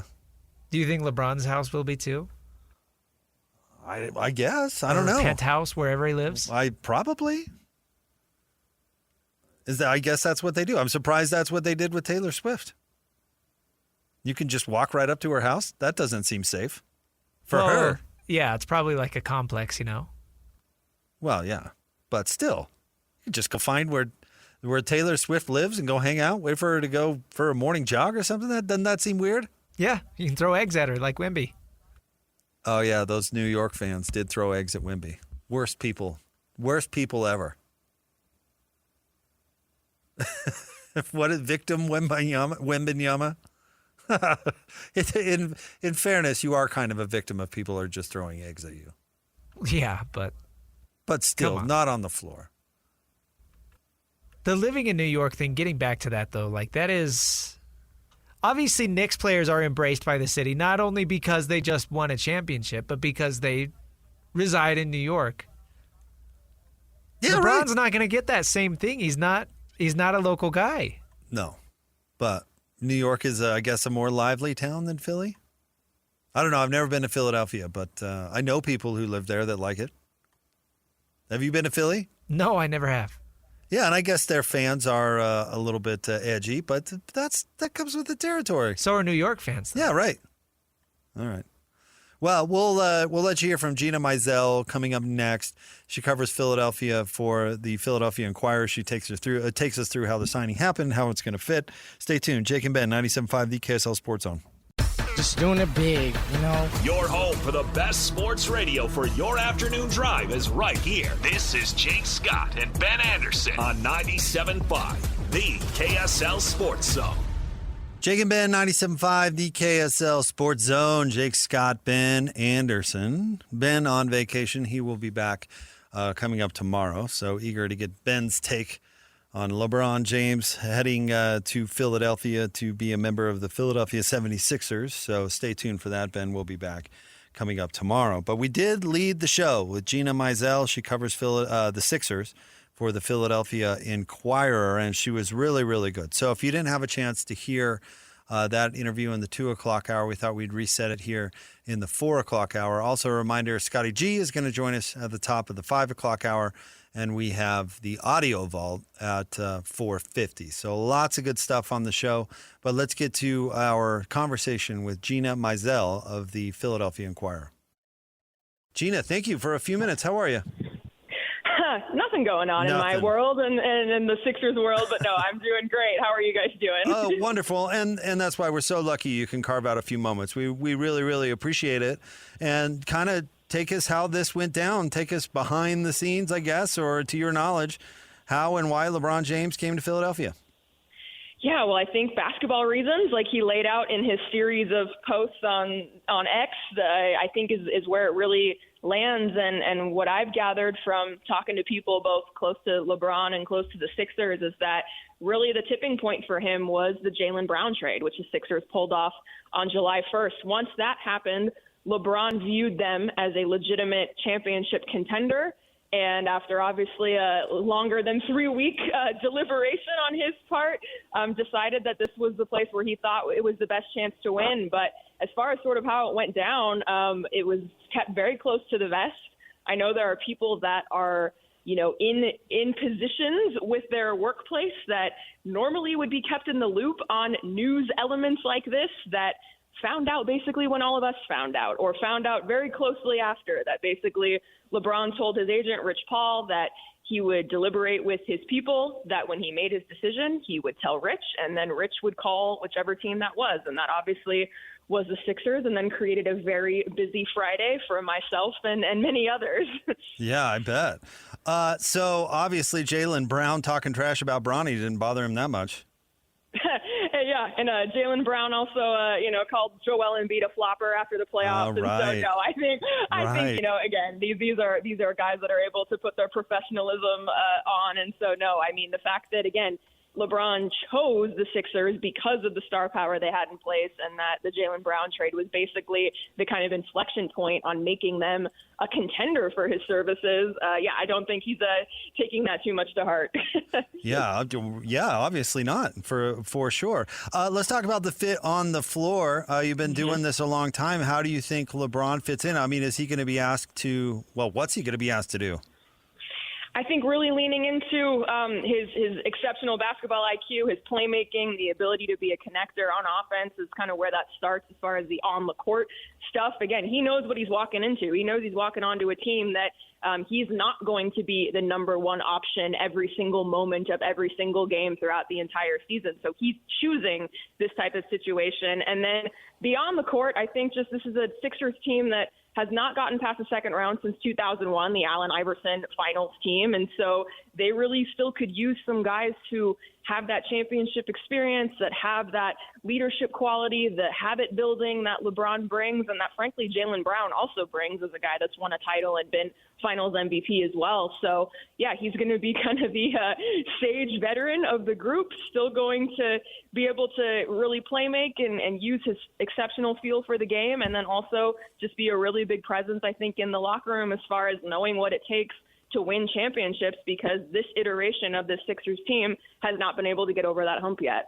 VJ Edgecombe was so good last year. Is there a chance that he gets squeezed a little bit with all this? That was where my mind went, like, oh, poor VJ, he's never going to shoot again.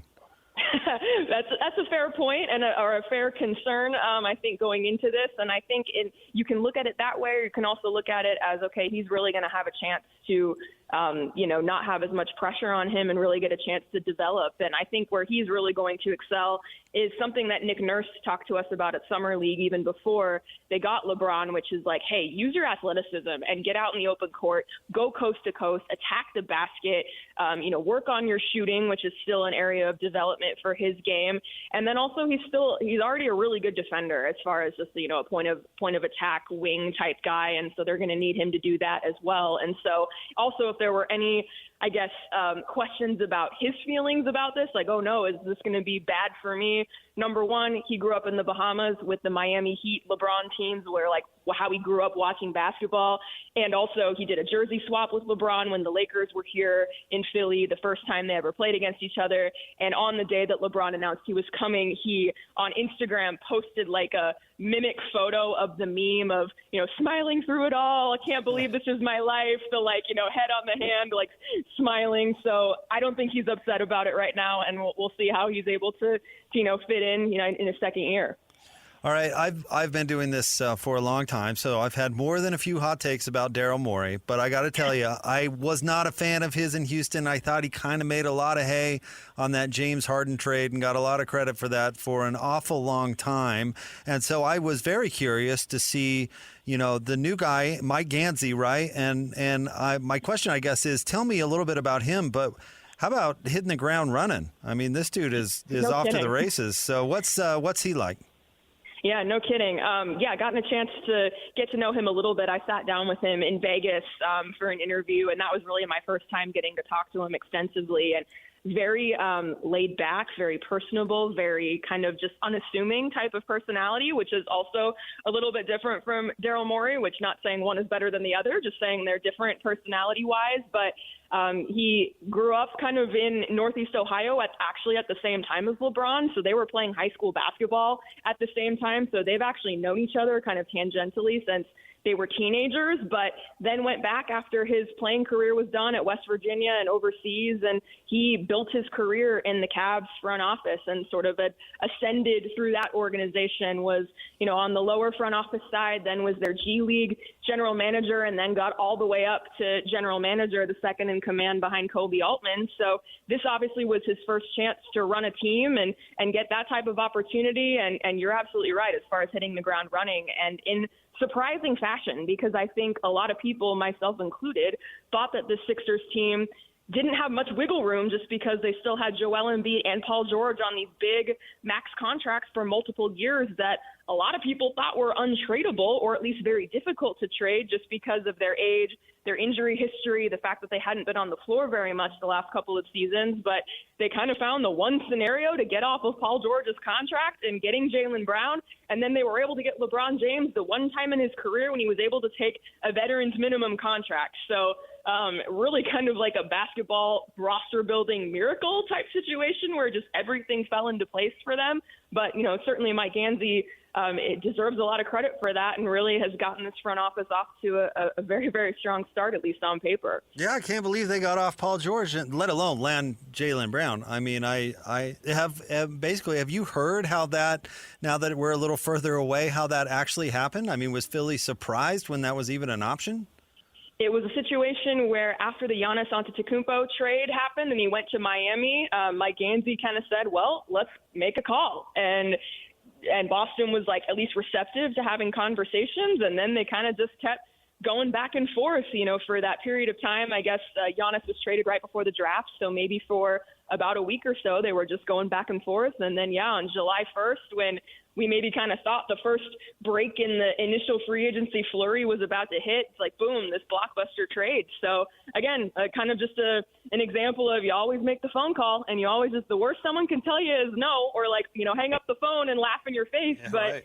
But the Celtics did not do that, and now it's a situation, like you said, where they still have a big contract. Jaylen Brown's on a big contract, but he's in his prime. He's, coming off a career season and obviously is, I think, an unquestioned upgrade over this version of Paul George. Always make that phone call. You're totally right. You absolutely never know.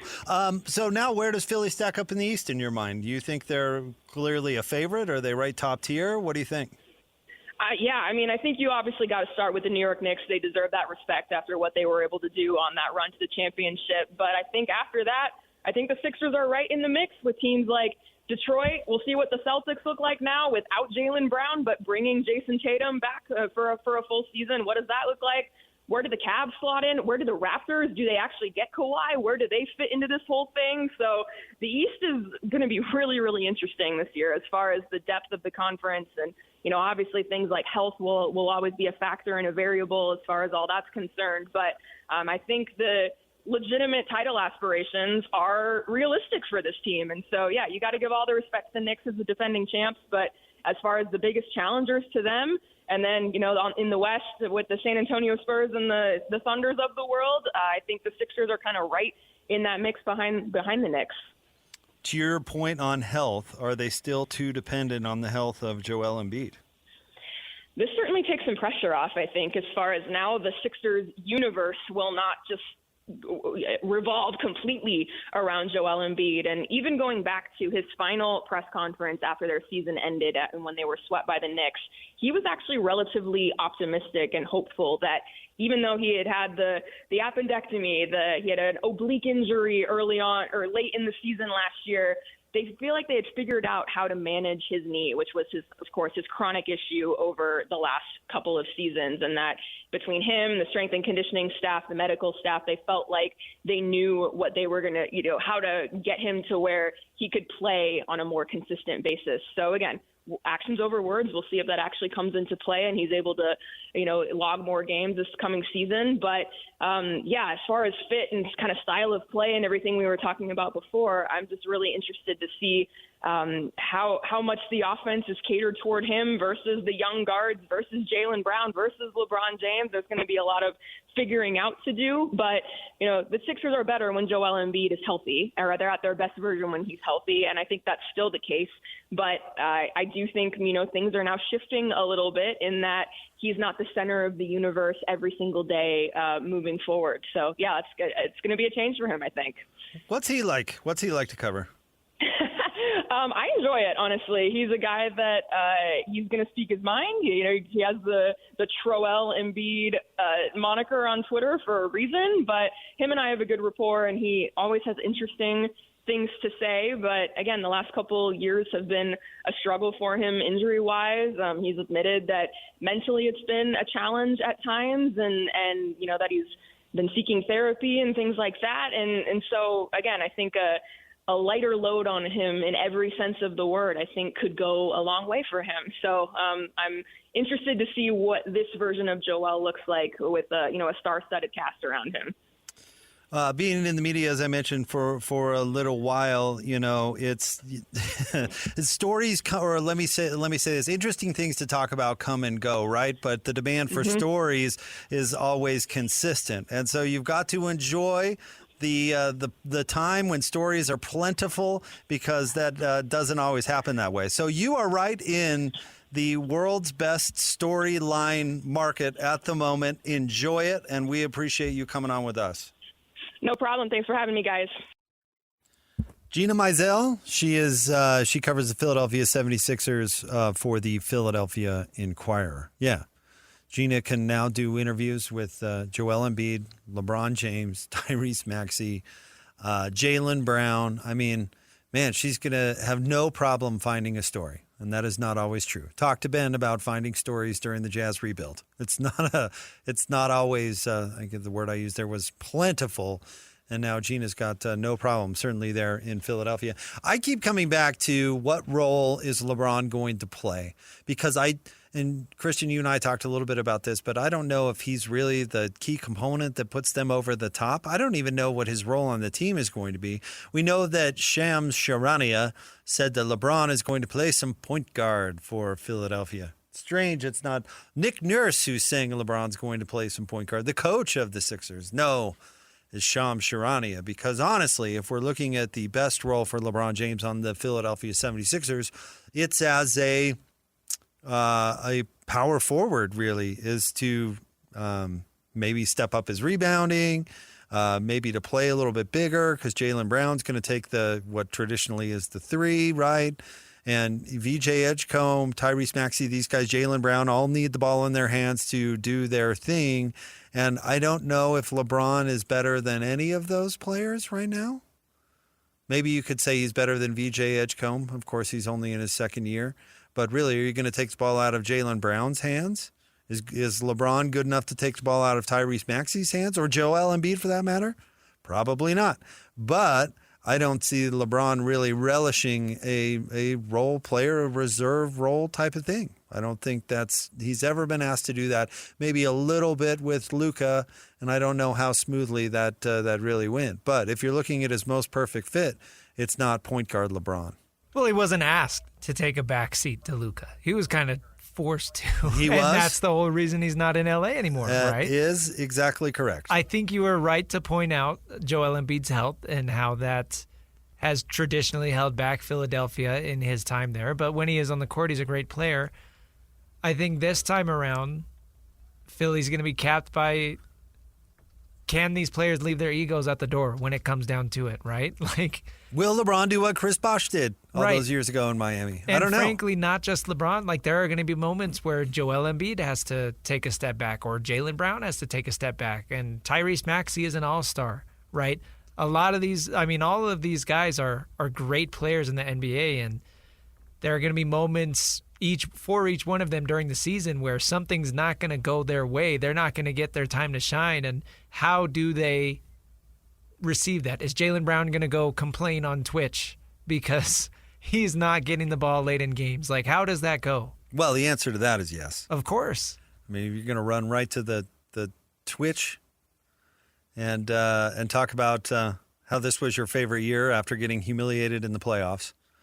I do. I wonder how that's going to go. Honestly, you can kind of compare this to a Jazz conversation if you want to salvage a topic of the Jazz, because I am really curious to see what Keyonte George looks like when his role is going to be a little bit different, because there's so many more mouths to feed now, effective players who need to score. I mean, Lauri Markkanen was largely absent on purpose, of course, last year while Keyonte was making his jump. So how does Keyonte fit with Lauri? How does Keyonte fit now with Jaren Jackson Jr., who's going to require some touches and to be set up? You know, how does Keyonte work with Darren Peterson? How does he continue to work with Ace Bailey? I think with him, he's not going to be asked to be the number one guy as he was most nights last year, where he was really asked to kind of be the focal point of it because he was playing really well. I mean, to his credit, he was certainly taking advantage of the opportunity to go out there and eat a little bit. But the dynamic on the team this year is going to be totally different. And instead of being fine with letting Keyonte go out there and get some empty calories, now the idea is to play winning basketball. So how does he utilize the step that he took last year on a roster that's going to have a lot more talent, where his role, at least I would think, is going to be a lot different than it was last year? How does he maintain his progression and now start to fit into winning basketball? I'm very curious to see how that works. I mean, I think the biggest storyline right now for the Jazz is their backcourt. How is that going to go? And how is the young backcourt going to fit with the veterans now who are in the front court? And I think that's going to be the biggest, at least factor initially, on whether the Jazz succeed or fail. You know, how is that going to go? Who emerges as the starting backcourt? How do they play? And how do they fit into winning basketball with the Utah Jazz? Because I still think that Will Hardy wants to have the play hard and pass mentality that he has worked so hard over the last 4 years to instill in these young players. So I do not think it's going to be the case where Darren Peterson or Keyonte George, for that matter, is going to just get the basketball the whole game and told to go make it happen. You know, we are going to find out exactly what kind of system Will Hardy has wanted to run for these past 4 years. And I would guess he's not exactly sure yet what that is exactly going to look like. One of the things I think Will Hardy does really well is adjust to situations and adjust to his roster. Well, now he's got to do that again with the eye on winning this time. And I'm sure that he's thrilled to do it, but I'm eager to see how all those pieces fit together. And Keyonte George in particular, what does his game look like when he's asked to play differently with different talent around him? And the same goes for LeBron James. How are you going to play when you've got all this talent around you, all these players that are better than LeBron, that need the ball in their hands? How does it work? The fit with Karl Malone, and I compared this LeBron move earlier in the show to Karl Malone going to the Lakers at the end of his career. The fit was okay with Karl. And remember, Gary Payton was there and Glenn Rice, but with Shaq and Kobe and established, I mean, I don't think that team, I don't know if somebody out there thinks I'm misremembering, but I don't think that team was nearly as dominant as a lot of us expected. And it gets wrapped up in the bow of, well, they didn't win because Karl got hurt. And that is somewhat true. But I don't think when that happened and Carl went to the Lakers and Gary Payton went to the Lakers, I think most everybody expected that the Lakers were just going to easily stroll to the title. Remember, this was when in Shaq and Kobe's run in L.A., and everybody kind of thought, oh, this team is never going to lose again. I still remember the cover of Sports Illustrated when that happened. And that didn't turn out to be the case. It wasn't a smooth fit, and all these legends didn't necessarily work together immediately. Now they got it together and playing good basketball by the playoffs and then came up short because of Carl's injury, but everything didn't just mold together easily because they were all these legendary players. You know, you look at somebody like Tyrese Maxey, who's, with Joel Embiid in and out of the lineup, that dude's had the ball for the last, 3 years, basically since he got on the team. How is he going to react now that Jaylen Brown is a bigger star than he is? He's a bigger superstar. LeBron James, I don't think, is a better player than Maxey right now, but he's got the bigger aura. He's got the bigger rep. So how is that going to go? How are these great players going to carve out different roles, and how happy are they going to be? I don't know. I think it's similar with the Jazz. Who's going to be the point guard? Who's going to have the ball? Who's going to be in the starting backcourt? How is that going to go? How many shots is somebody like Lauri Markkanen going to get? You got to keep him well fed. Jaren Jackson Jr. is the same way. So all very curious, and it's why these head coaches are making all this money, because it's not easy. You think Nick Nurse is up to the job? You brought up Spo earlier and how well he managed the Heat. Eventually, that was honestly a great job by him, because that was a lot of ego on one team, especially by the time they brought in Ray Allen and all those guys. Nick Nurse, I don't know, man. The rap on Nick Nurse, and I don't know, this is the rap on coaches, is that he is a good coach, and I do believe that. I think he is a good coach. I mean, he was able to manage Kawhi in Toronto and really successfully get that team over the hump. I've heard he's not the easiest to work with from a personality standpoint. So how does that go? I'm not really sure. LeBron has a knack to take credibility away from his coaches and kind of likes more the spineless type, which I don't think Nick Nurse is that. So I wonder how that all meshes. I think that's a big question. I don't think LeBron picked Philly because of Nick Nurse. Let me put it that way. Right. Well, how many coaches did LeBron go through during his time in Cleveland and L.A., right? A lot. Those last two stops for him, seems like they were constantly going through coaches because of LeBron James, right, to your point. So that's obviously the biggest ego in the room in Philadelphia. And you're right. I don't know if Nick Nurse is the head coach to kind of take that from a player. Here, let me look. Let me see. I'm looking up LeBron's stats from last year. How many shots he took? LeBron took fewer than I would have thought, actually. LeBron took 15.3 shots per game. He did start off the year injured. He did. Even so, that's not counting his missed games, obviously. But even coming back from injury, they're probably going to slow play him coming back. But 15, I don't see how that's sustainable in Philly. No, I don't think so either. And LeBron's usage was 27.2. They all had a usage, I think, higher than 27. Speaking of LeBron, Joel Embiid, Tyrese Maxey, and Jaylen Brown, all of those players last year had a usage of 27% or higher. So something's got to give. Mathin'. Yeah, something's got to give. By the way, Luka's usage, what a ridiculous player. 38.1% last year, a league leading. It's all about me. Selfish. Absolutely. Luka's selling the tickets. We'll see how it goes with the Lakers. But, yeah, 27 is LeBron's usage last year. I would guess that number goes down. And how do you manage that? I mean, Jaylen's usage is going to go down. Jaylen Brown.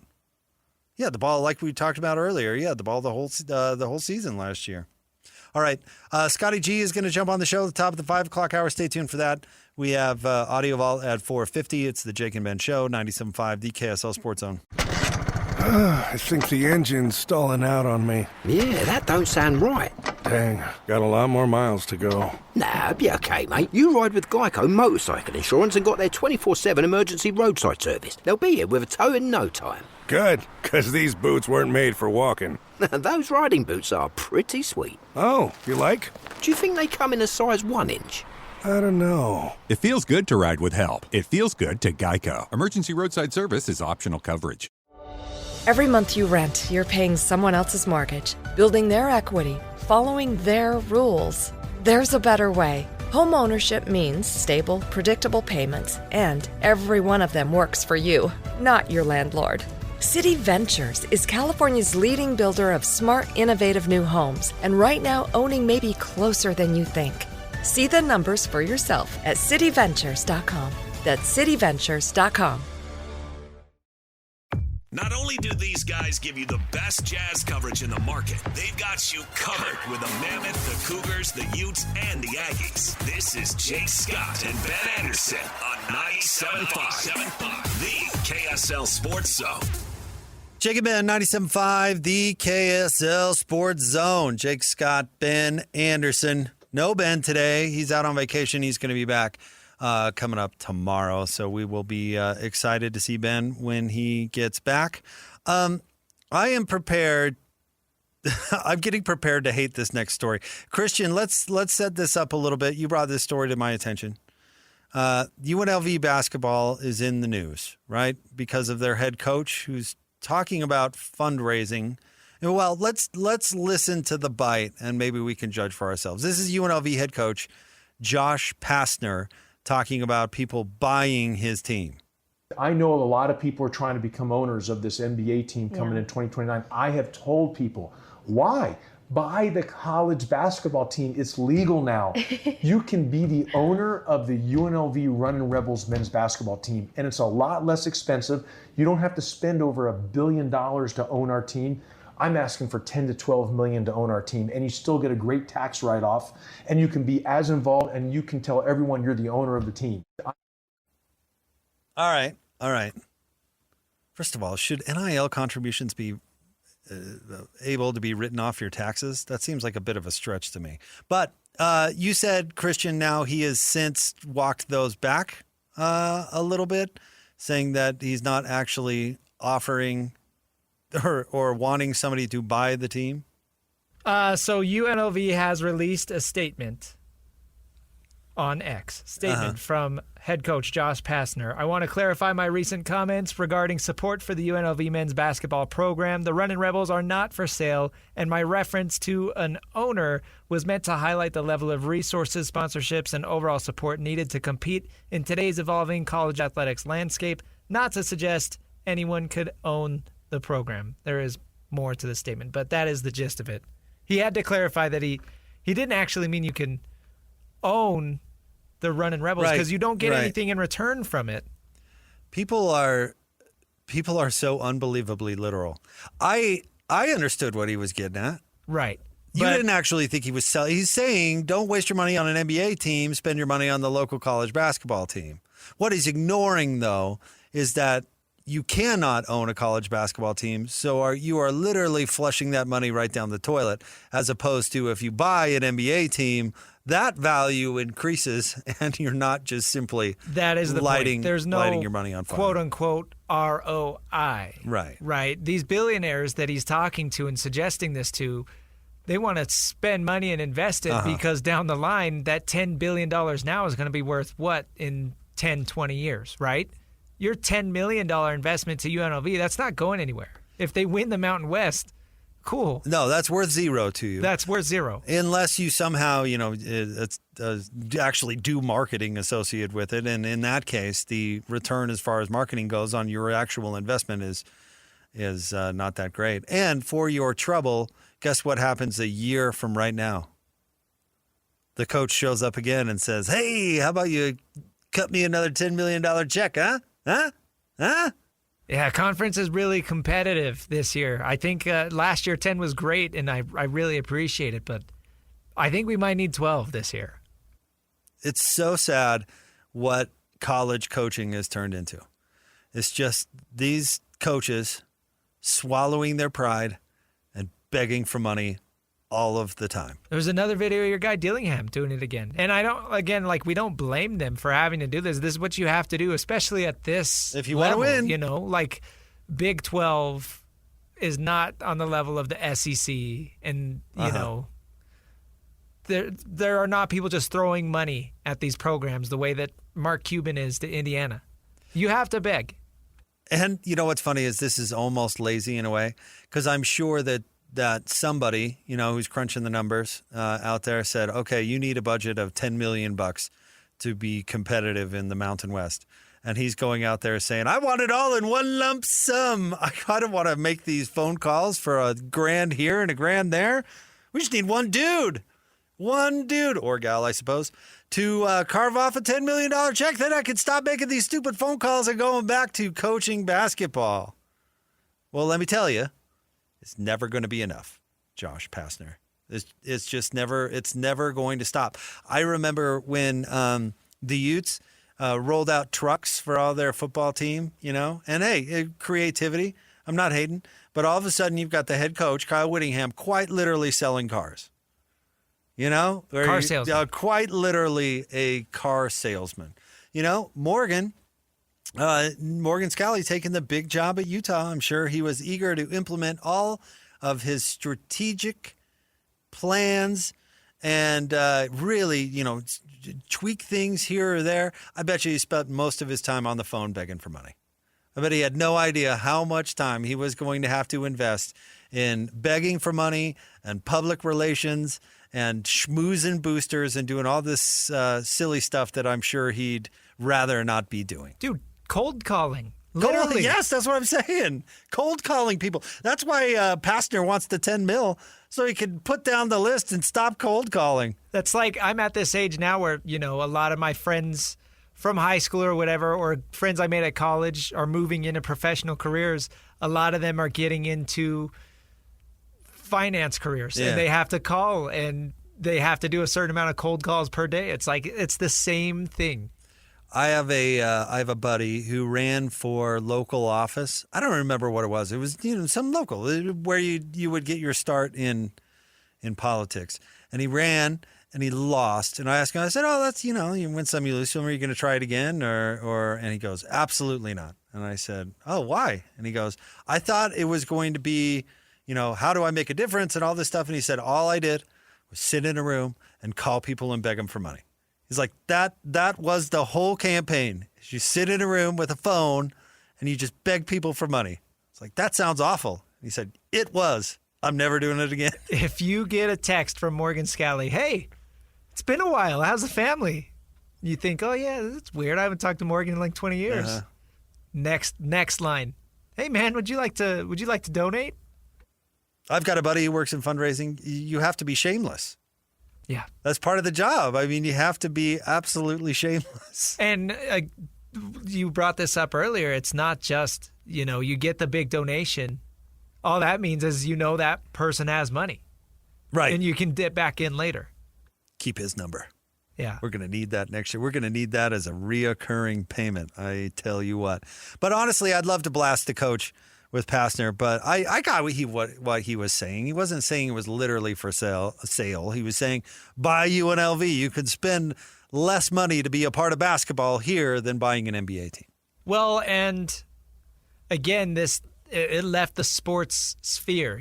People who have kept up with college sports in the last 3 years understand how this whole NIL thing works. Cody Campbell understands that he doesn't get anything in return by investing whatever much he's investing outside of maybe, he gets things named after him or he becomes the face of the team, but your investment doesn't actually turn into more money down the road. And he's okay with that because he's a super fan. Anybody in Las Vegas, I shouldn't say anybody, I don't know that, but like people outside of sports, they don't realize that. So once this idea came up and they're like, oh, you want me to spend $10 million, but I don't get a dime in return? Why would I do that? I get to come watch practice or something? Yeah, that doesn't feel worth it. Even Cody Campbell will tell you, and he has said publicly, that this isn't sustainable even for him. He's doing it just to prove a point. He's trying to upset the apple cart, and frankly, he's failing at it. I don't believe that, but sure. I mean, that's what he said. That's what he says, he wanted everybody to hate Texas Tech so much that they actually do something about, I don't know. Well, look what that's gotten. That hasn't turned into anything. So far, although legislation has got further now than it ever has before, still looks to be somewhat doomed. But no, I don't think he's proving the point he's sought out to prove. No, the point he's proving is as deep as your pockets are, that's how deep your team will go. Yeah, and I don't know if he can. I don't know how much the price tag is on Texas Tech this year, but I would guess, as rich as he is, he still couldn't. I mean, if he's spending $50 million a year, none of us could, or no one could afford to just set $50 million on fire every single year. He's a billionaire with the B. $50 million isn't that much. It's still a lot. It's still a lot. It's still a lot. Liquid cash just to set on fire. And by the way, to the tax write-off point, I mean, wouldn't you rather see that $50 million? And again, we're just pulling numbers out of our backside. That could go to some sort of charity or something, where.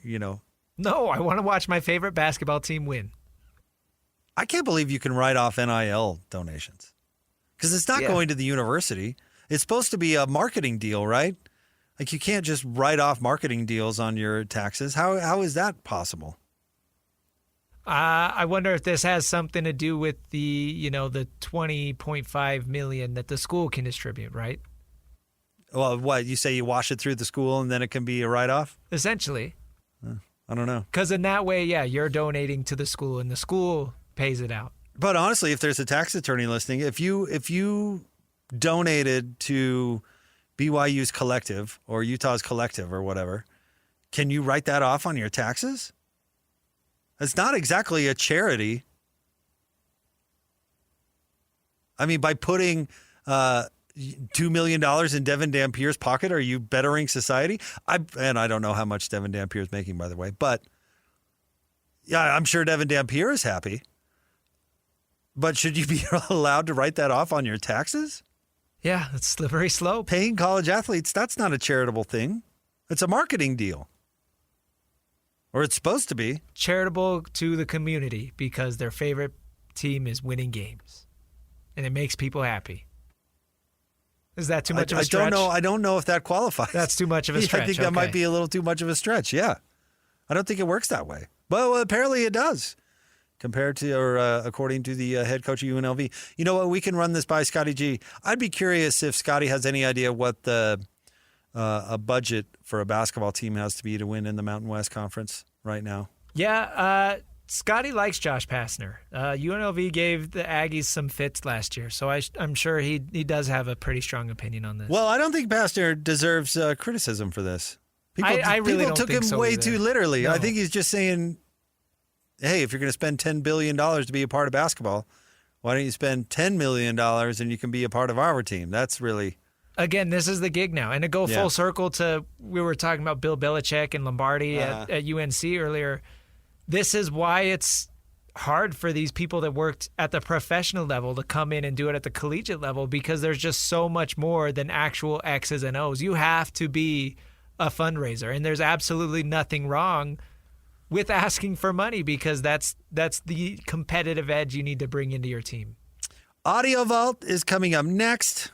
And then Scott Gerard is going to join us at the top of the 5 o'clock hour. Stay tuned. It's the Jake and Ben Show, 97.5, the KSL Sports Zone. Insurance isn't one size fits all. That's why drivers have enjoyed Progressive's Name Your Price tool for years now. With the Name Your Price tool, you tell them what you want to pay, and they'll show you options that fit your budget. So whether you're picking out your first policy or just looking for something that works better for you and your family, they make it easy to see your options. Visit Progressive.com. Find a rate that works for you with the Name Your Price tool. Progressive Casualty Insurance Company and Affiliates. Price and coverage match limited by state law.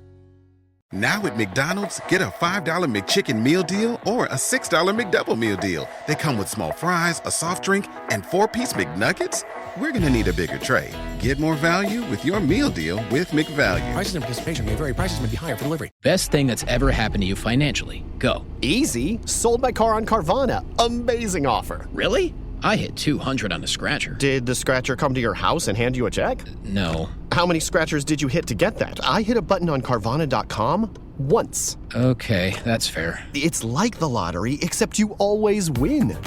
Not like the lottery at all, actually. Exactly. Inexplicably good. Offers worth bragging about. Sell your car today on Carvana. Pickup fees may apply.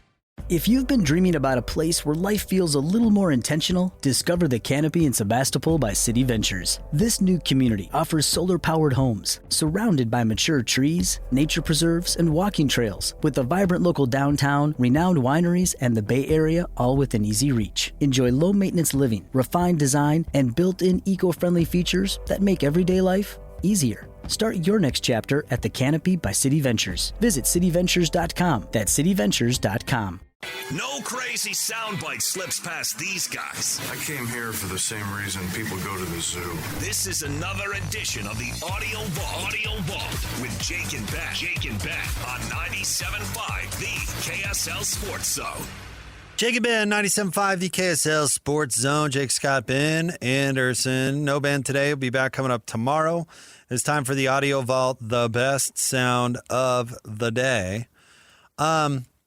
So Shohei Ohtani, is he participating in this 30 for 30 thing here, Christian?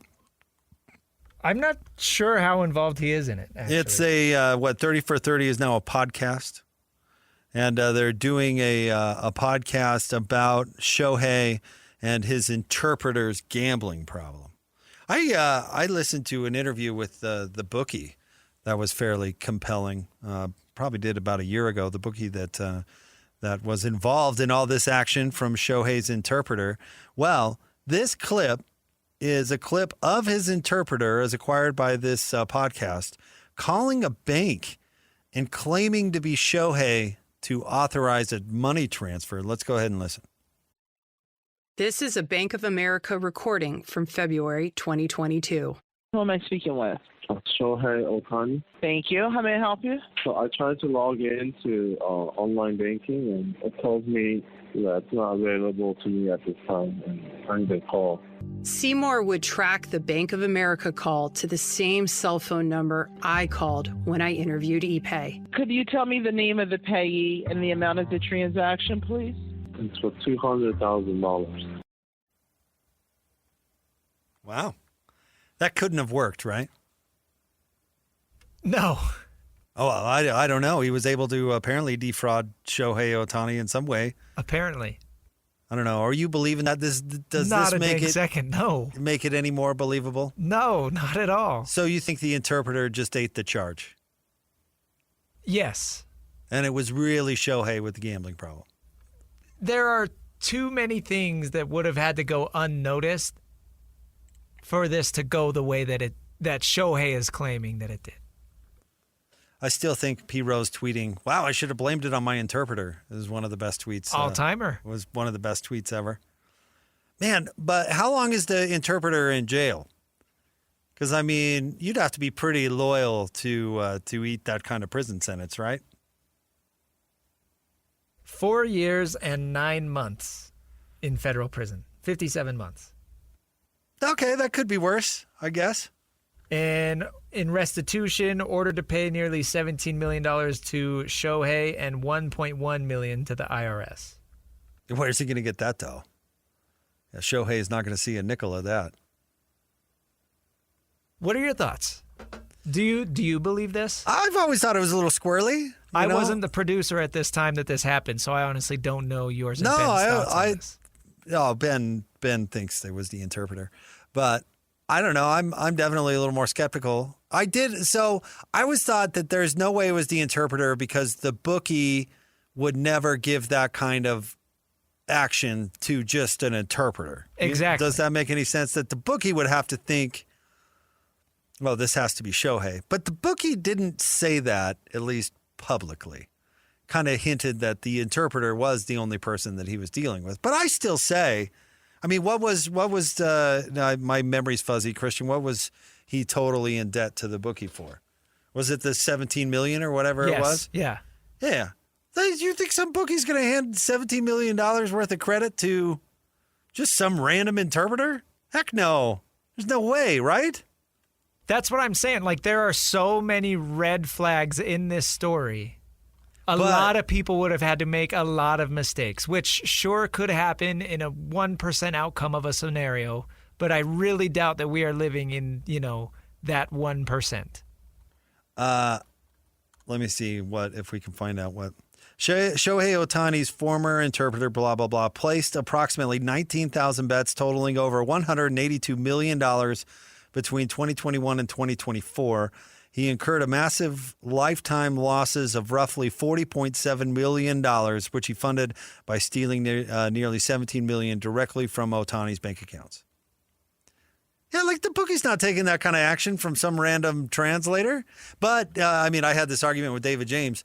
The FBI did come in, and this is what they found. So should we just believe that they got to the bottom of it? Major League Baseball certainly would be invested in not having to banish its most popular star. That would be not so good. So I don't know. No, I'm with you, Christian. I'm skeptical. Oh, the interpreter was allowed to wager $182 million in 3 years? Okay. Also, I get that, Shohei's a big boy and can manage his own money, but does he not have like a financial manager who lost track of $17 million? Whoops. Yeah, I'm with you. It's too easy. So I am really interested to see this. This podcast debuts tomorrow. Tisha Thompson, ESPN investigative reporter. She's the same person who broke this story in the first place. I think it's going to be an 8-part podcast series, and the first 2 parts. 6-part audio project. The first 2 episodes premiere tomorrow. Tell you what, when Chris Carter told the NFL Rookie Symposium to always have a fall guy, best advice you could possibly give. Always have somebody who's taking the fall. Shohei, interpreter, fall guy. Okay, so if you were Shohei's interpreter and you agreed to take the fall and do nearly 5 years in federal prison, what do you ask from Shohei afterwards? It's got to be like $100 million. A yacht? No, yeah. You're going to set me up for the rest of my life. Buy me a mini island? Yeah. He can afford it. He's getting an outrageous amount of money right now, but most of his salary, remember, is deferred down the line. Yeah, absolutely.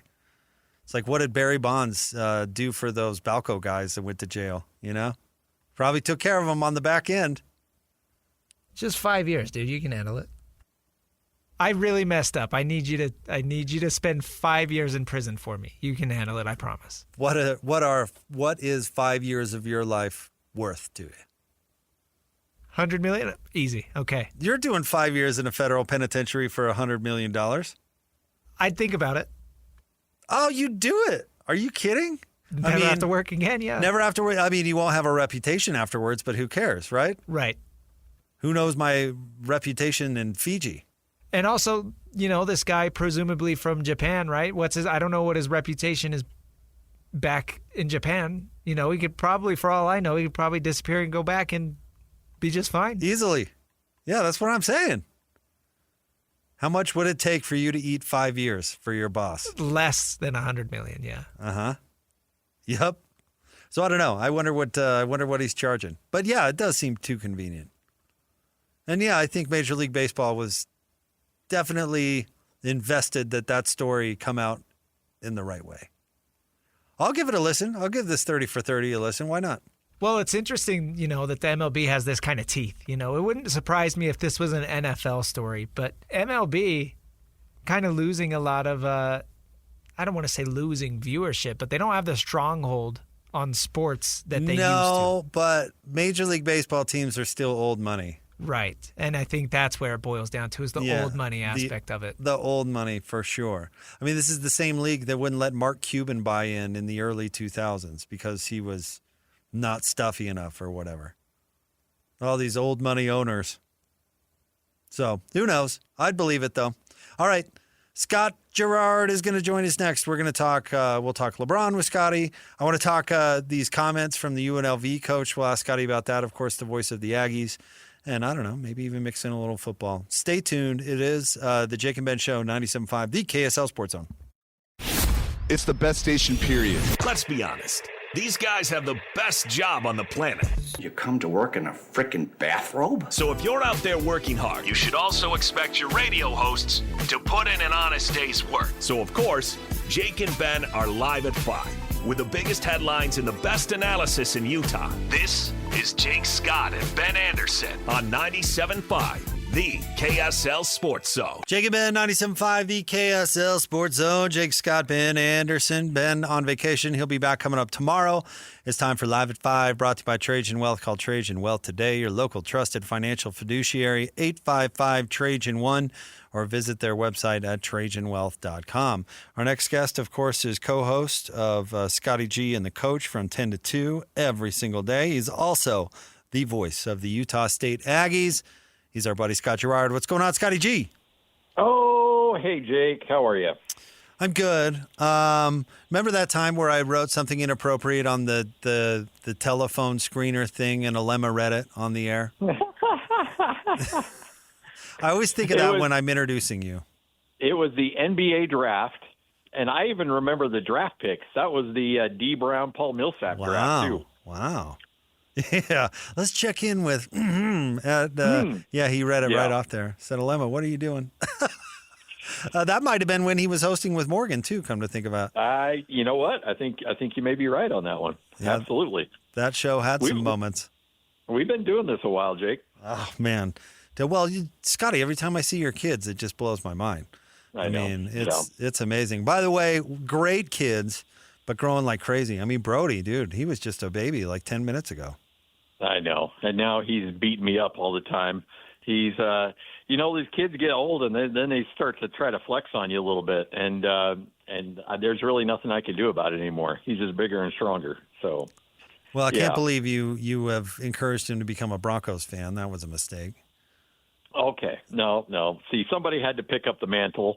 The first two didn't, but I got my guy Brody. So that's all that matters. Does he at least hate Boise State with the appropriate passion?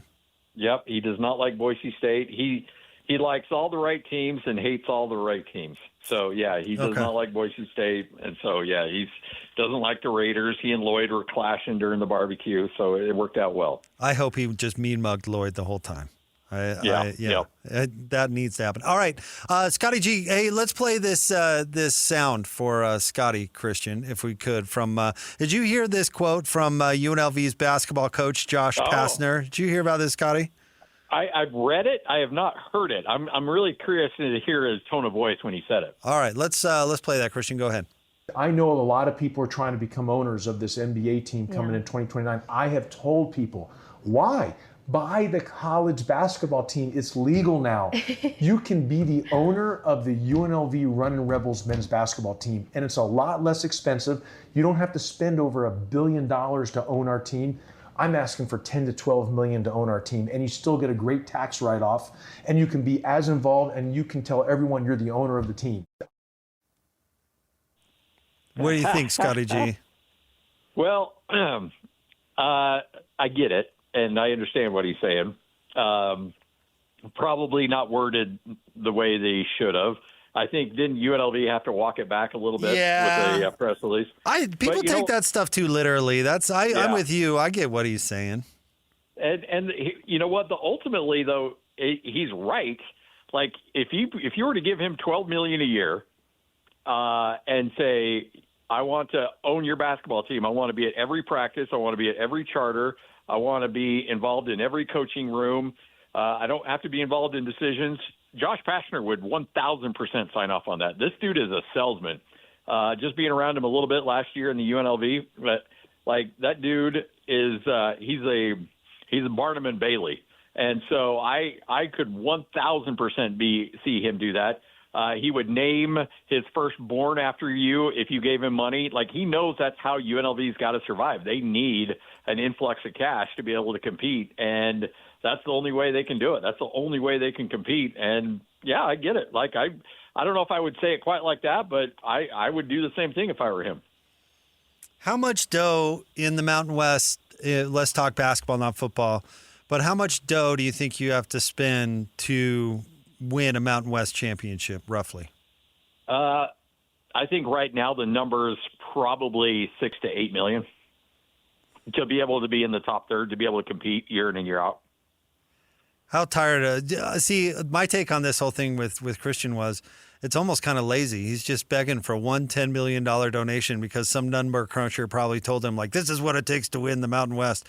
And he's sick of cold calling all these people. So he's like, just give me one donation so I could stop begging all these people for money. I remember when we had a sales guy who, when we were over at the arena, he got a monster deal that he sold for the naming rights of our studios. And it was such a big deal that he hit his number like automatically for 3 straight years. And so he didn't show up to work for like a year and a half, like just completely was MIA because he's like, well, I got this deal done. I'm just going to live. I don't need any more commissions. I knew exactly what I needed to survive, pay my mortgage, all that stuff. And so he just 1,000% checked out. Well, it came time for renewal, and this company's like, yeah, I think we're going to maybe look at some other opportunities, maybe spend it in other ways. And he was like, wait, what? What? No, you have to keep doing this. So, yeah, honestly, you're right. There is a certain amount of laziness. I totally get that. And but I also know that these coaches are just fed up with fundraising because, Bronco told me a year ago, he said, look, back in the day at BYU, 20% of my job, if not less, was fundraising and being a part of functions and going out and glad handing and stuff. He goes, now it's like 70, 80% of my job. And these guys just want to be with a whistle and they want to be coaching. They don't want to be necessarily telling donors, how much they love them and how great they are. So, yeah, he wants to get it done with one fell swoop. Totally understand. But, that's not the world you're living in right now. And that's why some coaches are getting out. Like, I don't like coaches complaining about it necessarily because you're choosing to cash those checks. Like, there's a lot of coaches that are like, I'm out. I don't want to do this anymore, and retiring or doing other things. So if you're going to be doing it, then you better buck up and deal with it. Is Utah State keeping up with the rest of the league financially? I mean, in this world, are they middle of the pack, bottom, top? In the Pac-12, they are now their goal was to be top third, and that's where they're at among the Pac-12.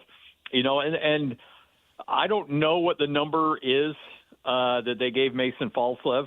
I'm not privy to that, certainly. But I do know what his market value was, and it was a lot. And for me personally, I'm not willing to give I'll give a little bit of a hometown discount, but when you're talking about generational wealth, you're not giving up a lot. And so just based on market value, for him to stay, it would have had to have been in the $2 million range. And I think that's, again, I don't know the number, but I know his market value was about 2.3, 2.4 with a lot of services out there. So Utah State had to come up and find a way to pay in a big way. Same with Carson Templin. I know there was a service that valued him at about $1.2 million. So I think that's probably about roughly, if I were to guess, in the range of what they may have gotten. $2 million goes a long way in Logan. Oh, yeah, absolutely. It's a lot of stops at the White Owl, you know what I mean? That's a lot of pitchers that you're buying and drinking yourself. Another great story. Let's switch gears. I'm curious. I heard on your show a little bit, but what was your reaction to LeBron picking Philly? Super surprised. I thought it was going to be Miami. But you know what? Philadelphia, the roster makes sense.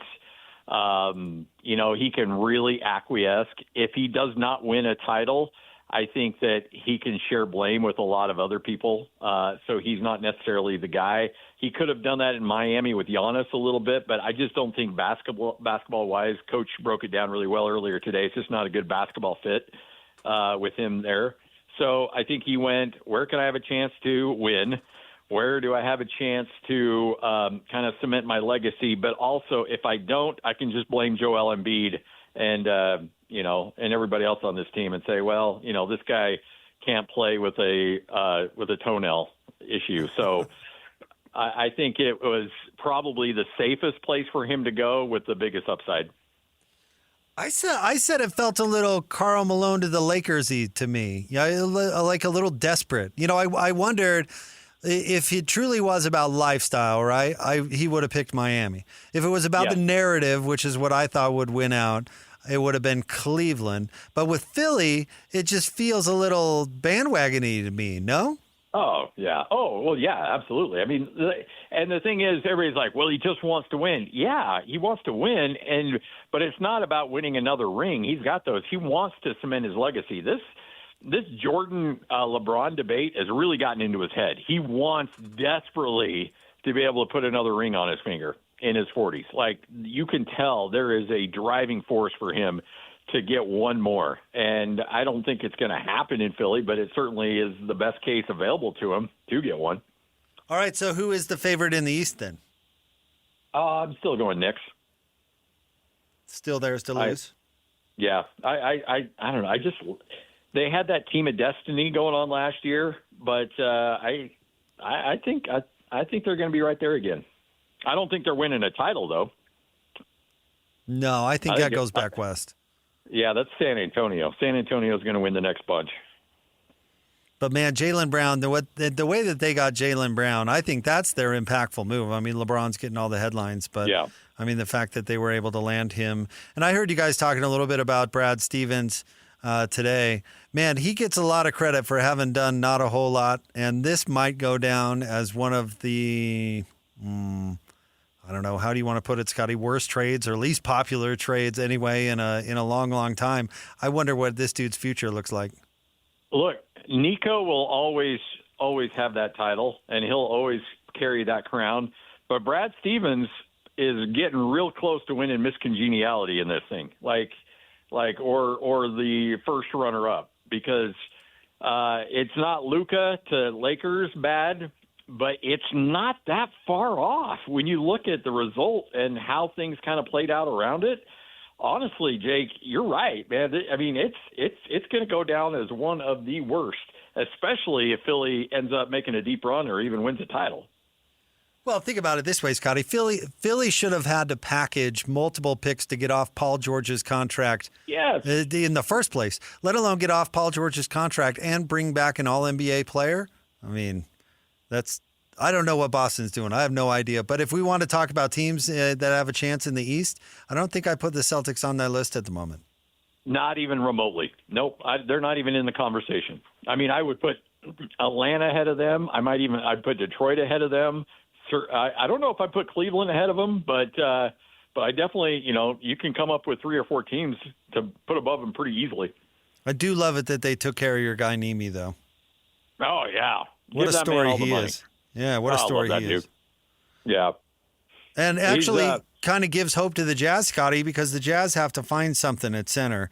And I don't know if that's on. I don't think it's on the roster. But that's what Boston did. They signed. What did they sign Nemi for? Was it last year? And they signed him basically off the couch, right? And he comes in and he's a starting caliber, has a great season, and now they're set at that position for a minute. I mean, that feels like what the Jazz need to do. Well, and there's just such a, in the grand scheme of things, and I love my guy Nemi, but did they overpay for him? Sure, absolutely they did. But that's the new market now. This thing goes in waves, and now it's the return of the big man, the rim protecting big man. And so it's now their time to go get the money. And so, yeah, he was right place, right time, and able to cash in, and that's why the Jazz are a little concerned. Walker Kessler certainly cashed in, and the Jazz cashed in by what they got in return for Walker Kessler, which was way more than they probably should have gotten. So, yeah, I mean, all along, it's good to be a 7-footer right now. Do you think the Lakers with Walker are going to be any good? I don't. I mean, I think good, definition of good, playoffs outside of play-in game, 5 seed, 6 seed. Yeah, around there. Yeah, I'm kind of with you. I don't know. Not great. At least not yet. And they're not going to play any sort of defense. Where do you, even without Walker, where do you have the Jazz fitting? I would put the Jazz in that same range, 5, 6, just barely above the play-in. See how it goes. Yeah, I mean, that was you talk about the comp they got for Walker Kessler. That was the deal, right? That was the bargain. Which team is going to go into the season without a center? And the Jazz said, okay, that can be us, but we're going to take your picks and your swaps. for our trouble, which I actually think is the right move. But Locke, when he joined us last week, he said, has there ever been a situation in the NBA where a team is betting more on a player being really good, and at the same time, the team's the player's former team is betting more on him not being that good?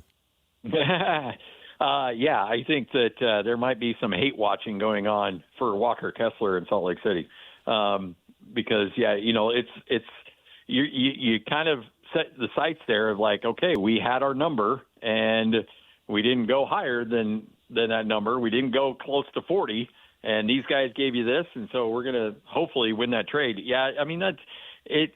I'm not losing sleep over Walker Kessler. Like, I'm just not. And so many teams feel like, well, we have money and he's our center, so we have to give him this money. And I love the fact that the Jazz are like, look, we've got our number. Here's our number, and you got to learn how to walk away. And that's what, like I tell my kids all the time, the greatest power you have in life is the willingness to walk away, whether it's at a job or a car dealership or looking for a house. Like, your willingness not to get emotionally attached to something or someone is going to benefit you in a big, big way. And I like the Jazz had the huevos to say, no, we're not doing it. We're not giving you $40 million. Because I don't think he's worth that. And that's probably what it would have taken to match him if they did not come to their compromise. Yeah, absolutely. Like, Walker took less than he wanted from the Jazz because he wanted to go to L.A. But make no mistake, had the Jazz given him that offer that he originally asked for, he would have been more than happy to stay in Salt Lake City. Yeah. Not to dramatically change gears on you, but you did bring up Bronco earlier. Has your perception of Bronco changed at all from the time you covered him at BYU to now at Utah State? Yeah, and it's me changing, not Bronco changing. Like, Bronco is the same. Like, Bronco is exactly the same that he was down at BYU, and maybe not with the religious overtones, but still that dedication to integrity and all those things that he preaches. Look, me, you, everybody, we all, Graham back in the day, we all had our fun at Bronco's expense. And just like, look, the dude's weird. Like, this is crazy. Like, coaches don't talk like this. Coaches don't act like this.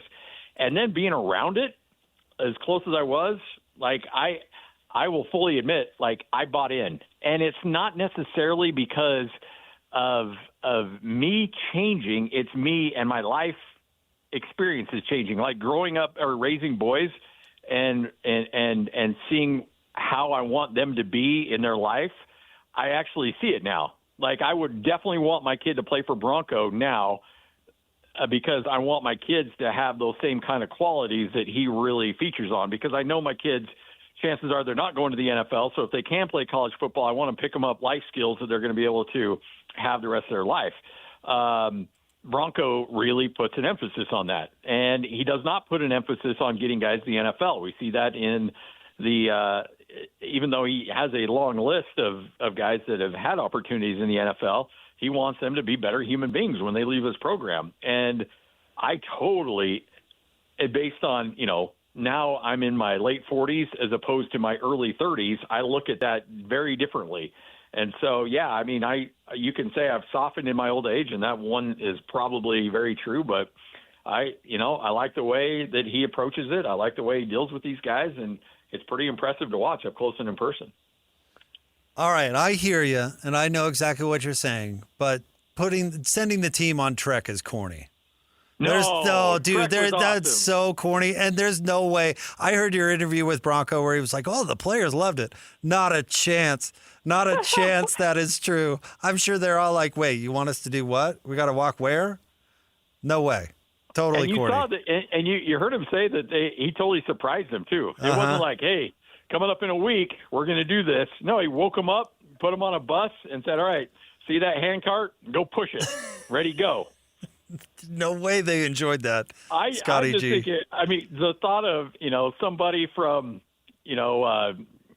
San Clemente, California, being told, hey, guess what? Bronco wants you to push this cart. And I will say, though, the locals up there, man, they ate it up. Bronco's Mr. Popular up there because the Cache Valley natives, they couldn't think that was cooler enough. Yeah, I'm sure they loved it. But if it were me, I'd be like, I'm transferring right now. You want me to push what? Where? No, I don't think so. I'm going to play for Colorado State. The portal's not open. Don't care. Oh yeah, right. I'll wait. Yeah, they don't have that option. For the record though, I thought, and I still do, I think Bronco's the perfect fit for Utah State. If he wins enough, I think he'll be the Stu Morrill of football, because I don't think he's going anywhere. Yeah, I don't either. Like when he leaves Utah State, he's leaving coaching. Like he's done. So the retirement is the next step for Bronco, not jumping to another school. And frankly, I think on the basketball side, Ben Jacobson may be the same way. Like Ben does not strike me as a one and done kind of guy or a two and done. Like I think he's at a point in his life where he just wants to prove to himself that he can do it at another conference, and then he'll ride off into the sunset too. So I think Utah State kind of got some stability, but because I knew, like Ryan Odom, you knew he wasn't going to be there. Danny Sprinkle, I knew wasn't going to be there. Jared Calhoun, I knew definitely was not going to be there long term. So the fact that this guy, I kind of got some vibes. He might be sticking around for a bit. Was his first impression good? Yeah, very, very businesslike. He is not quite. He's not quite the slogan guy, but he's very much a basketball version of Bronco. Okay. All right. Well, you'll have some consistency for once, Scotty G. I'm just happy for you, pal.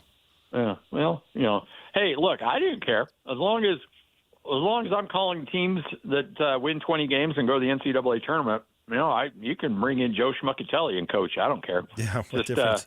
I just like calling games in the tournament.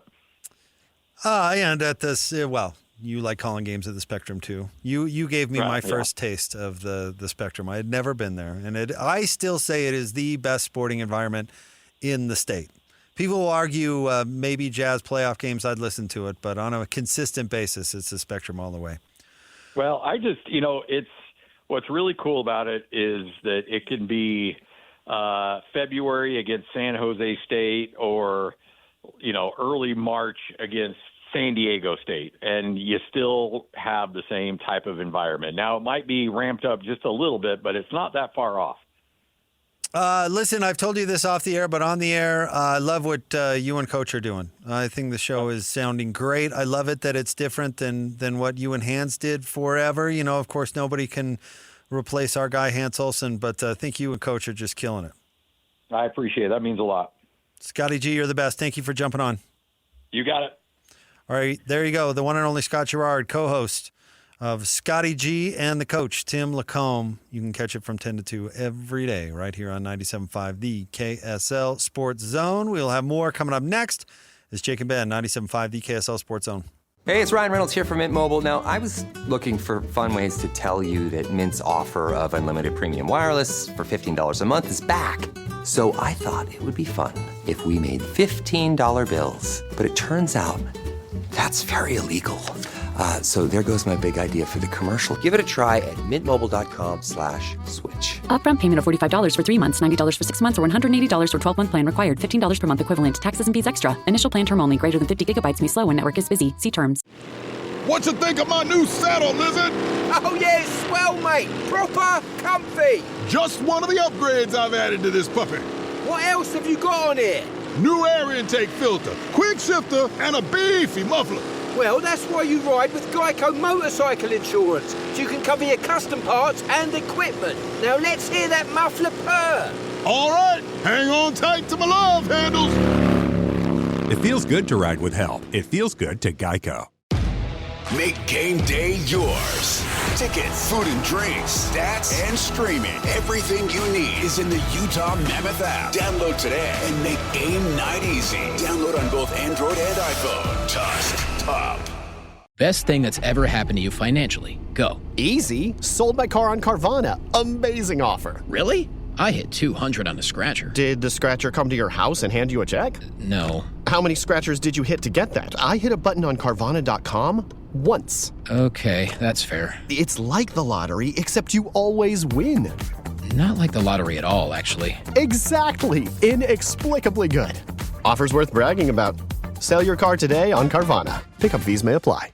Insurance isn't one size fits all. That's why drivers have enjoyed Progressive's Name Your Price tool for years now. With the Name Your Price tool, you tell them what you want to pay, and they'll show you options that fit your budget. So whether you're picking out your first policy or just looking for something that works better for you and your family, they make it easy to see your options. Visit Progressive.com. Find a rate that works for you with the Name Your Price tool. Progressive Casualty Insurance Company and Affiliates. Price and coverage match limited by state law.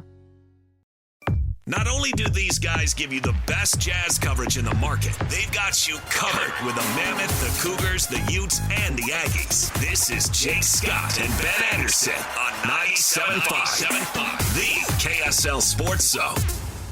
Jake and Ben, 97.5, the KSL Sports Zone. Jake Scott, Ben Anderson. No Ben today. He's going to be back coming up tomorrow. Ben's on vacation, so we'll be eager to get his thoughts on the goings-on in the sports world, mainly surrounding LeBron James and his choice to join the Philadelphia 76ers. It's almost the only thing going on right now in sports. Although you brought, and we'll play these Brian Windhorst clips here in a second, but you brought this up to me. So Kyle Shanahan was in a car accident, Christian? Like a couple of weeks ago that nobody knew about, and they kept it secret, and now they're opening camp, and he's going to miss the first part of camp because apparently he was injured?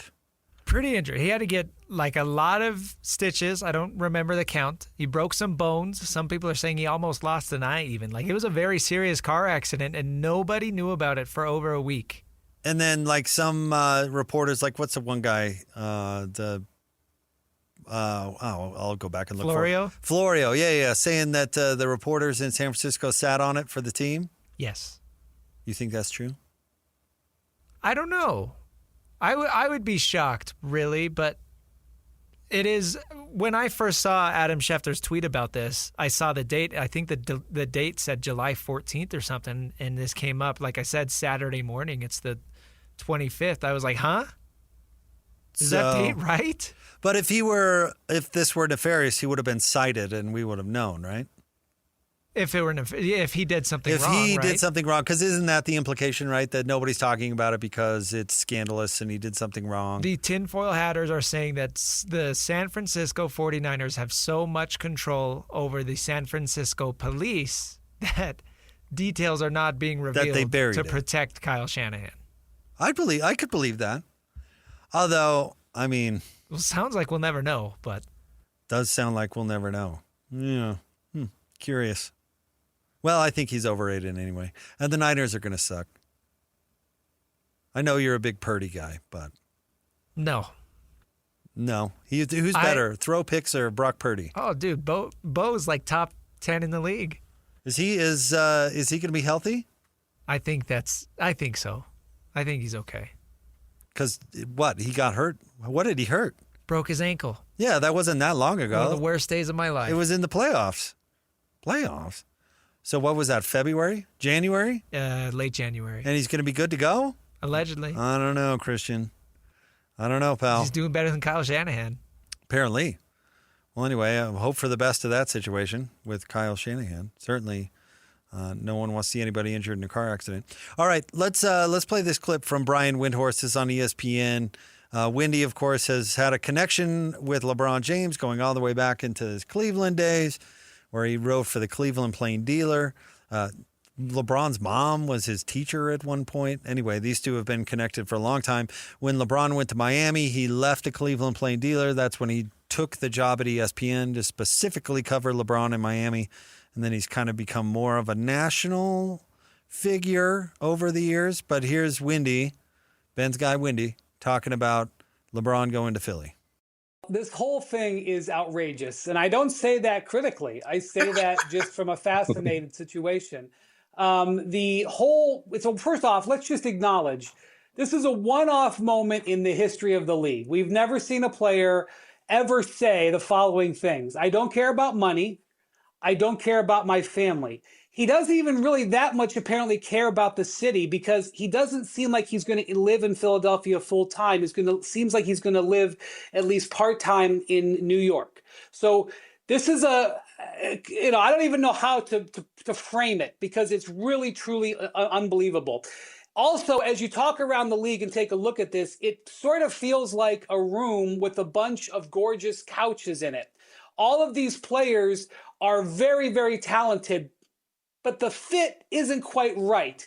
And you also have LeBron being recruited by some of the players, Joel Embiid, multiple conversations, Tyrese Maxey, multiple conversations, Nick Nurse, the coach, represented by Clutch Sports, these multiple conversations.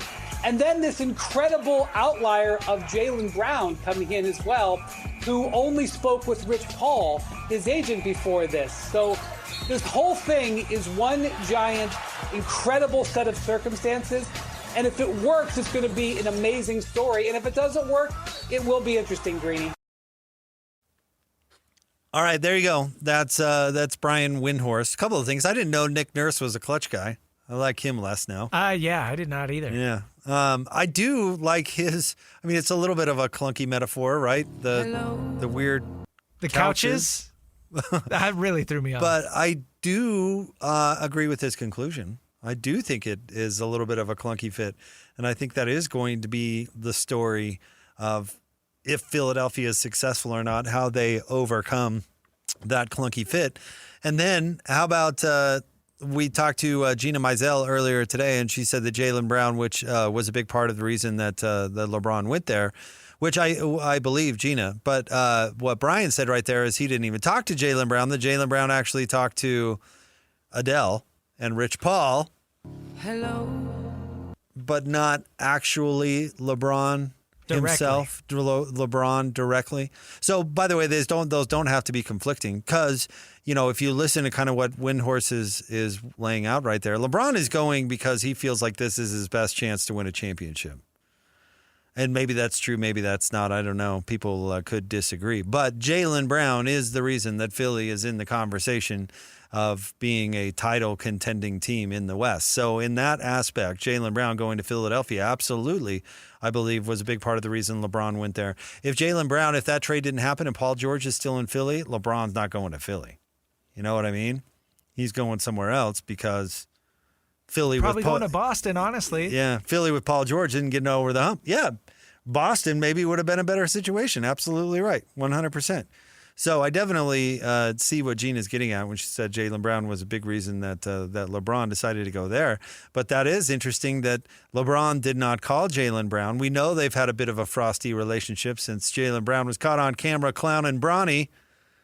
But Jaylen Brown did talk to the agent, which is weird.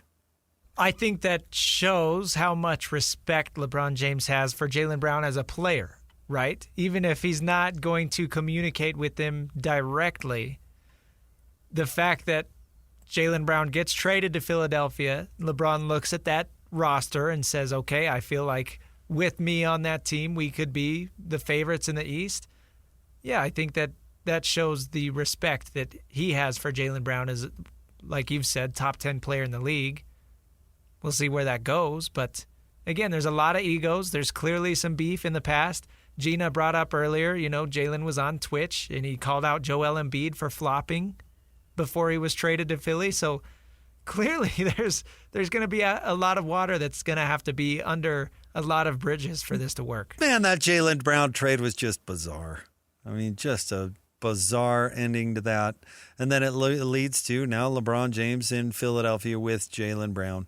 And we'll see who decides to take a bit of a back seat because some of these players are going to have that difficult decision. I am kicking myself a little bit on not giving Philly more of a chance to get LeBron James. Gina also mentioned that LeBron and the general manager go back to high school where they played together. So that's a little bit funny. And then Nick Nurse is a clutch guy. Tyrese Maxey is a clutch guy. We should have known that he would have been a little bit more open to going to Philadelphia, even though apparently he doesn't like the market. Right. I don't blame you at all for being wrong, Jake. It's okay. I'm so rarely wrong. And I think a lot of this stuff, I think this is honestly a little bit of an out-of-character move for LeBron. He traditionally has done things that are good LeBron moves or good for his story, which pointed to either Miami or Cleveland. And this was kind of out of left field. It could be good for his story if they win. I just don't know if that's going to happen. If, right. And what role does he play on the team if they win, right? Yeah, imagine has there ever been a documentary about the fourth best player on a team? Not the kind that LeBron wants to make. Right. Yeah. So we'll see. If they lose, I'm going to watch it because he's going to throw everybody under the bus. If they lose, it's not getting released. You think? I wouldn't be surprised. It's going to all be about how Joel Embiid couldn't stay healthy. LeBron would have added another one, but Embiid couldn't play. Right, because this whole thing is about, I think Charles Barkley was on ESPN earlier saying, how many more titles does LeBron need to win to cement his GOAT status? And that's something that Scotty brought up as well, too. Like, this is about the GOAT debate and putting an end to it. And if they don't win, that documentary's not seeing the light of day. I think the GOAT debate is sailed. I don't think there's a dang thing he can do. Yeah, I don't know. That's gone. The only people talking about that are LeBron's people. You think he's done too much detriment or just not enough? No, I just don't think he's as good as Michael Jordan, nor is his resume, nor is his legacy, in my opinion. And that's nothing. That's no shame. Hey, number 2 is still pretty good. No shame. But everybody out there, you can tell who's in LeBron's camp because they're all trying to talk it into existence. But maybe that's what this is about. But even if they win, I wouldn't put him in the same category as Michael. Some people would. Mm-hmm. Adele would. Yeah, she would. Mm-hmm. Hello. All right, we'll get to some voicemails coming up next. Jake and Ben, 97.5, the KSL Sports Zone. If the world were like a Sleep Number mattress, everything would adapt for your comfort. Your coffee would never get cold. Your flight would always be on time. And your mattress would always respond to you and your unique sleep needs. Sleep Number mattresses are designed to respond to your body and shift with your changing life, helping you fall asleep faster and stay asleep longer. To experience a whole new world of comfort, visit a Sleep Number store or go to sleepnumber.com. Sleep Number, to a good life sleep. If you've been dreaming about a place where life feels a little more intentional, discover the Canopy in Sebastopol by City Ventures. This new community offers solar-powered homes, surrounded by mature trees, nature preserves, and walking trails, with a vibrant local downtown, renowned wineries, and the Bay Area all within easy reach. Enjoy low-maintenance living, refined design, and built-in eco-friendly features that make everyday life easier. Start your next chapter at the Canopy by City Ventures. Visit cityventures.com. That's cityventures.com.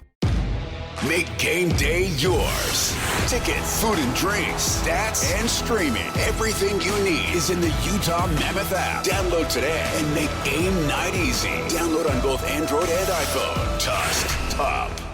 Best thing that's ever happened to you financially. Go. Easy. Sold my car on Carvana. Amazing offer. Really?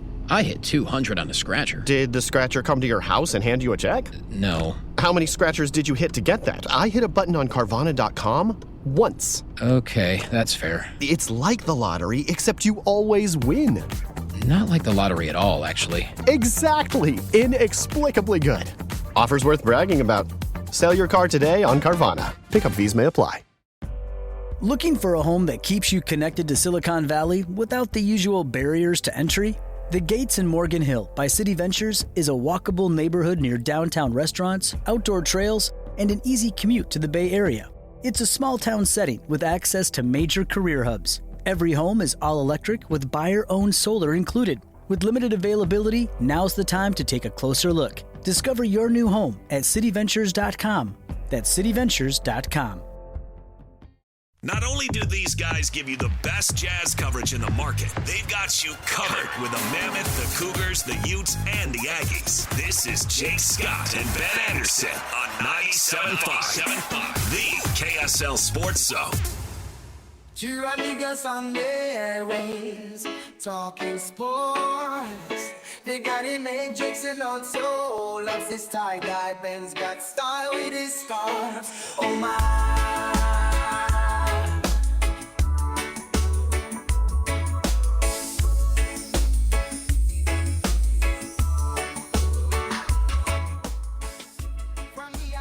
Jake and Ben, 97.5, the KSL Sports Zone. Jake, Scott, Ben Anderson.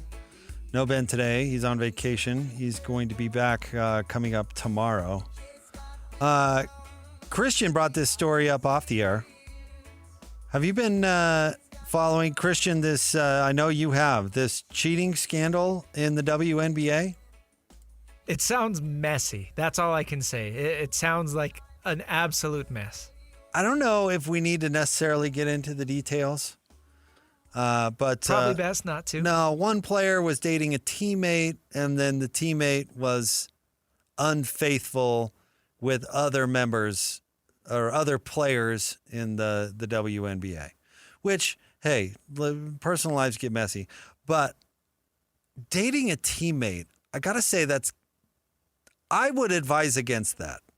Okay, listen, I met my wife at work, but we didn't date while we worked together. I never... Huge difference, yes. Didn't want to date somebody I worked with because if it goes badly...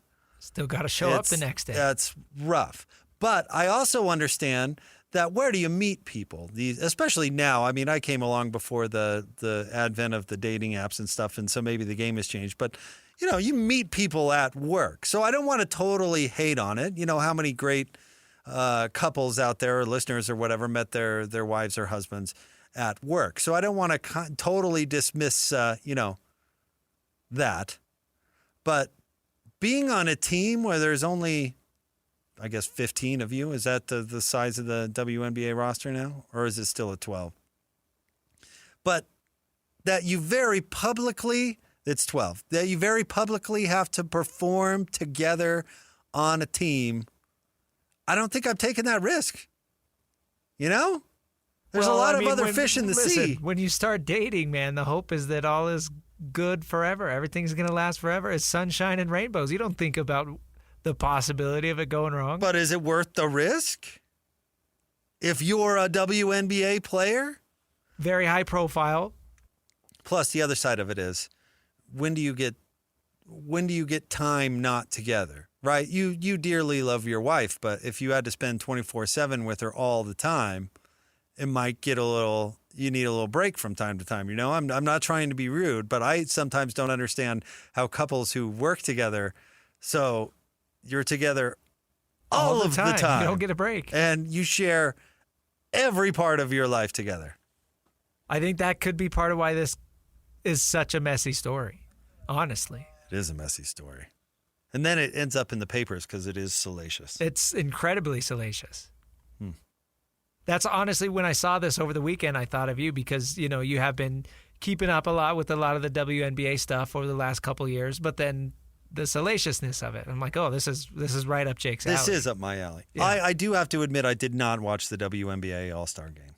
I don't think a lot of people did. I looked, the stands were sold out, so that's good. So people did go to it. Sounds like it wasn't. I can't imagine how unbearable the actual basketball was. Yeah. I mean, it's bad enough in the NBA at the All-Star Game. Sounds like they tried to do the no defense thing that the NBA does. Of course. But it doesn't translate the same because there's not a lot of flashy dunks. Yeah. You don't get as much of the show. Right. Wow.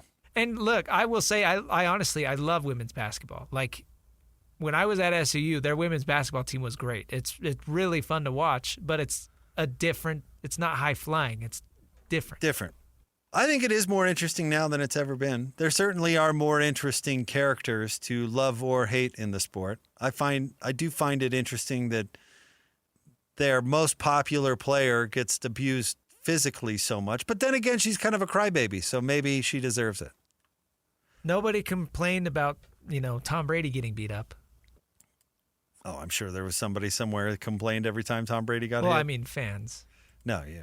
Fans of other teams didn't care that Tom Brady was getting pummeled.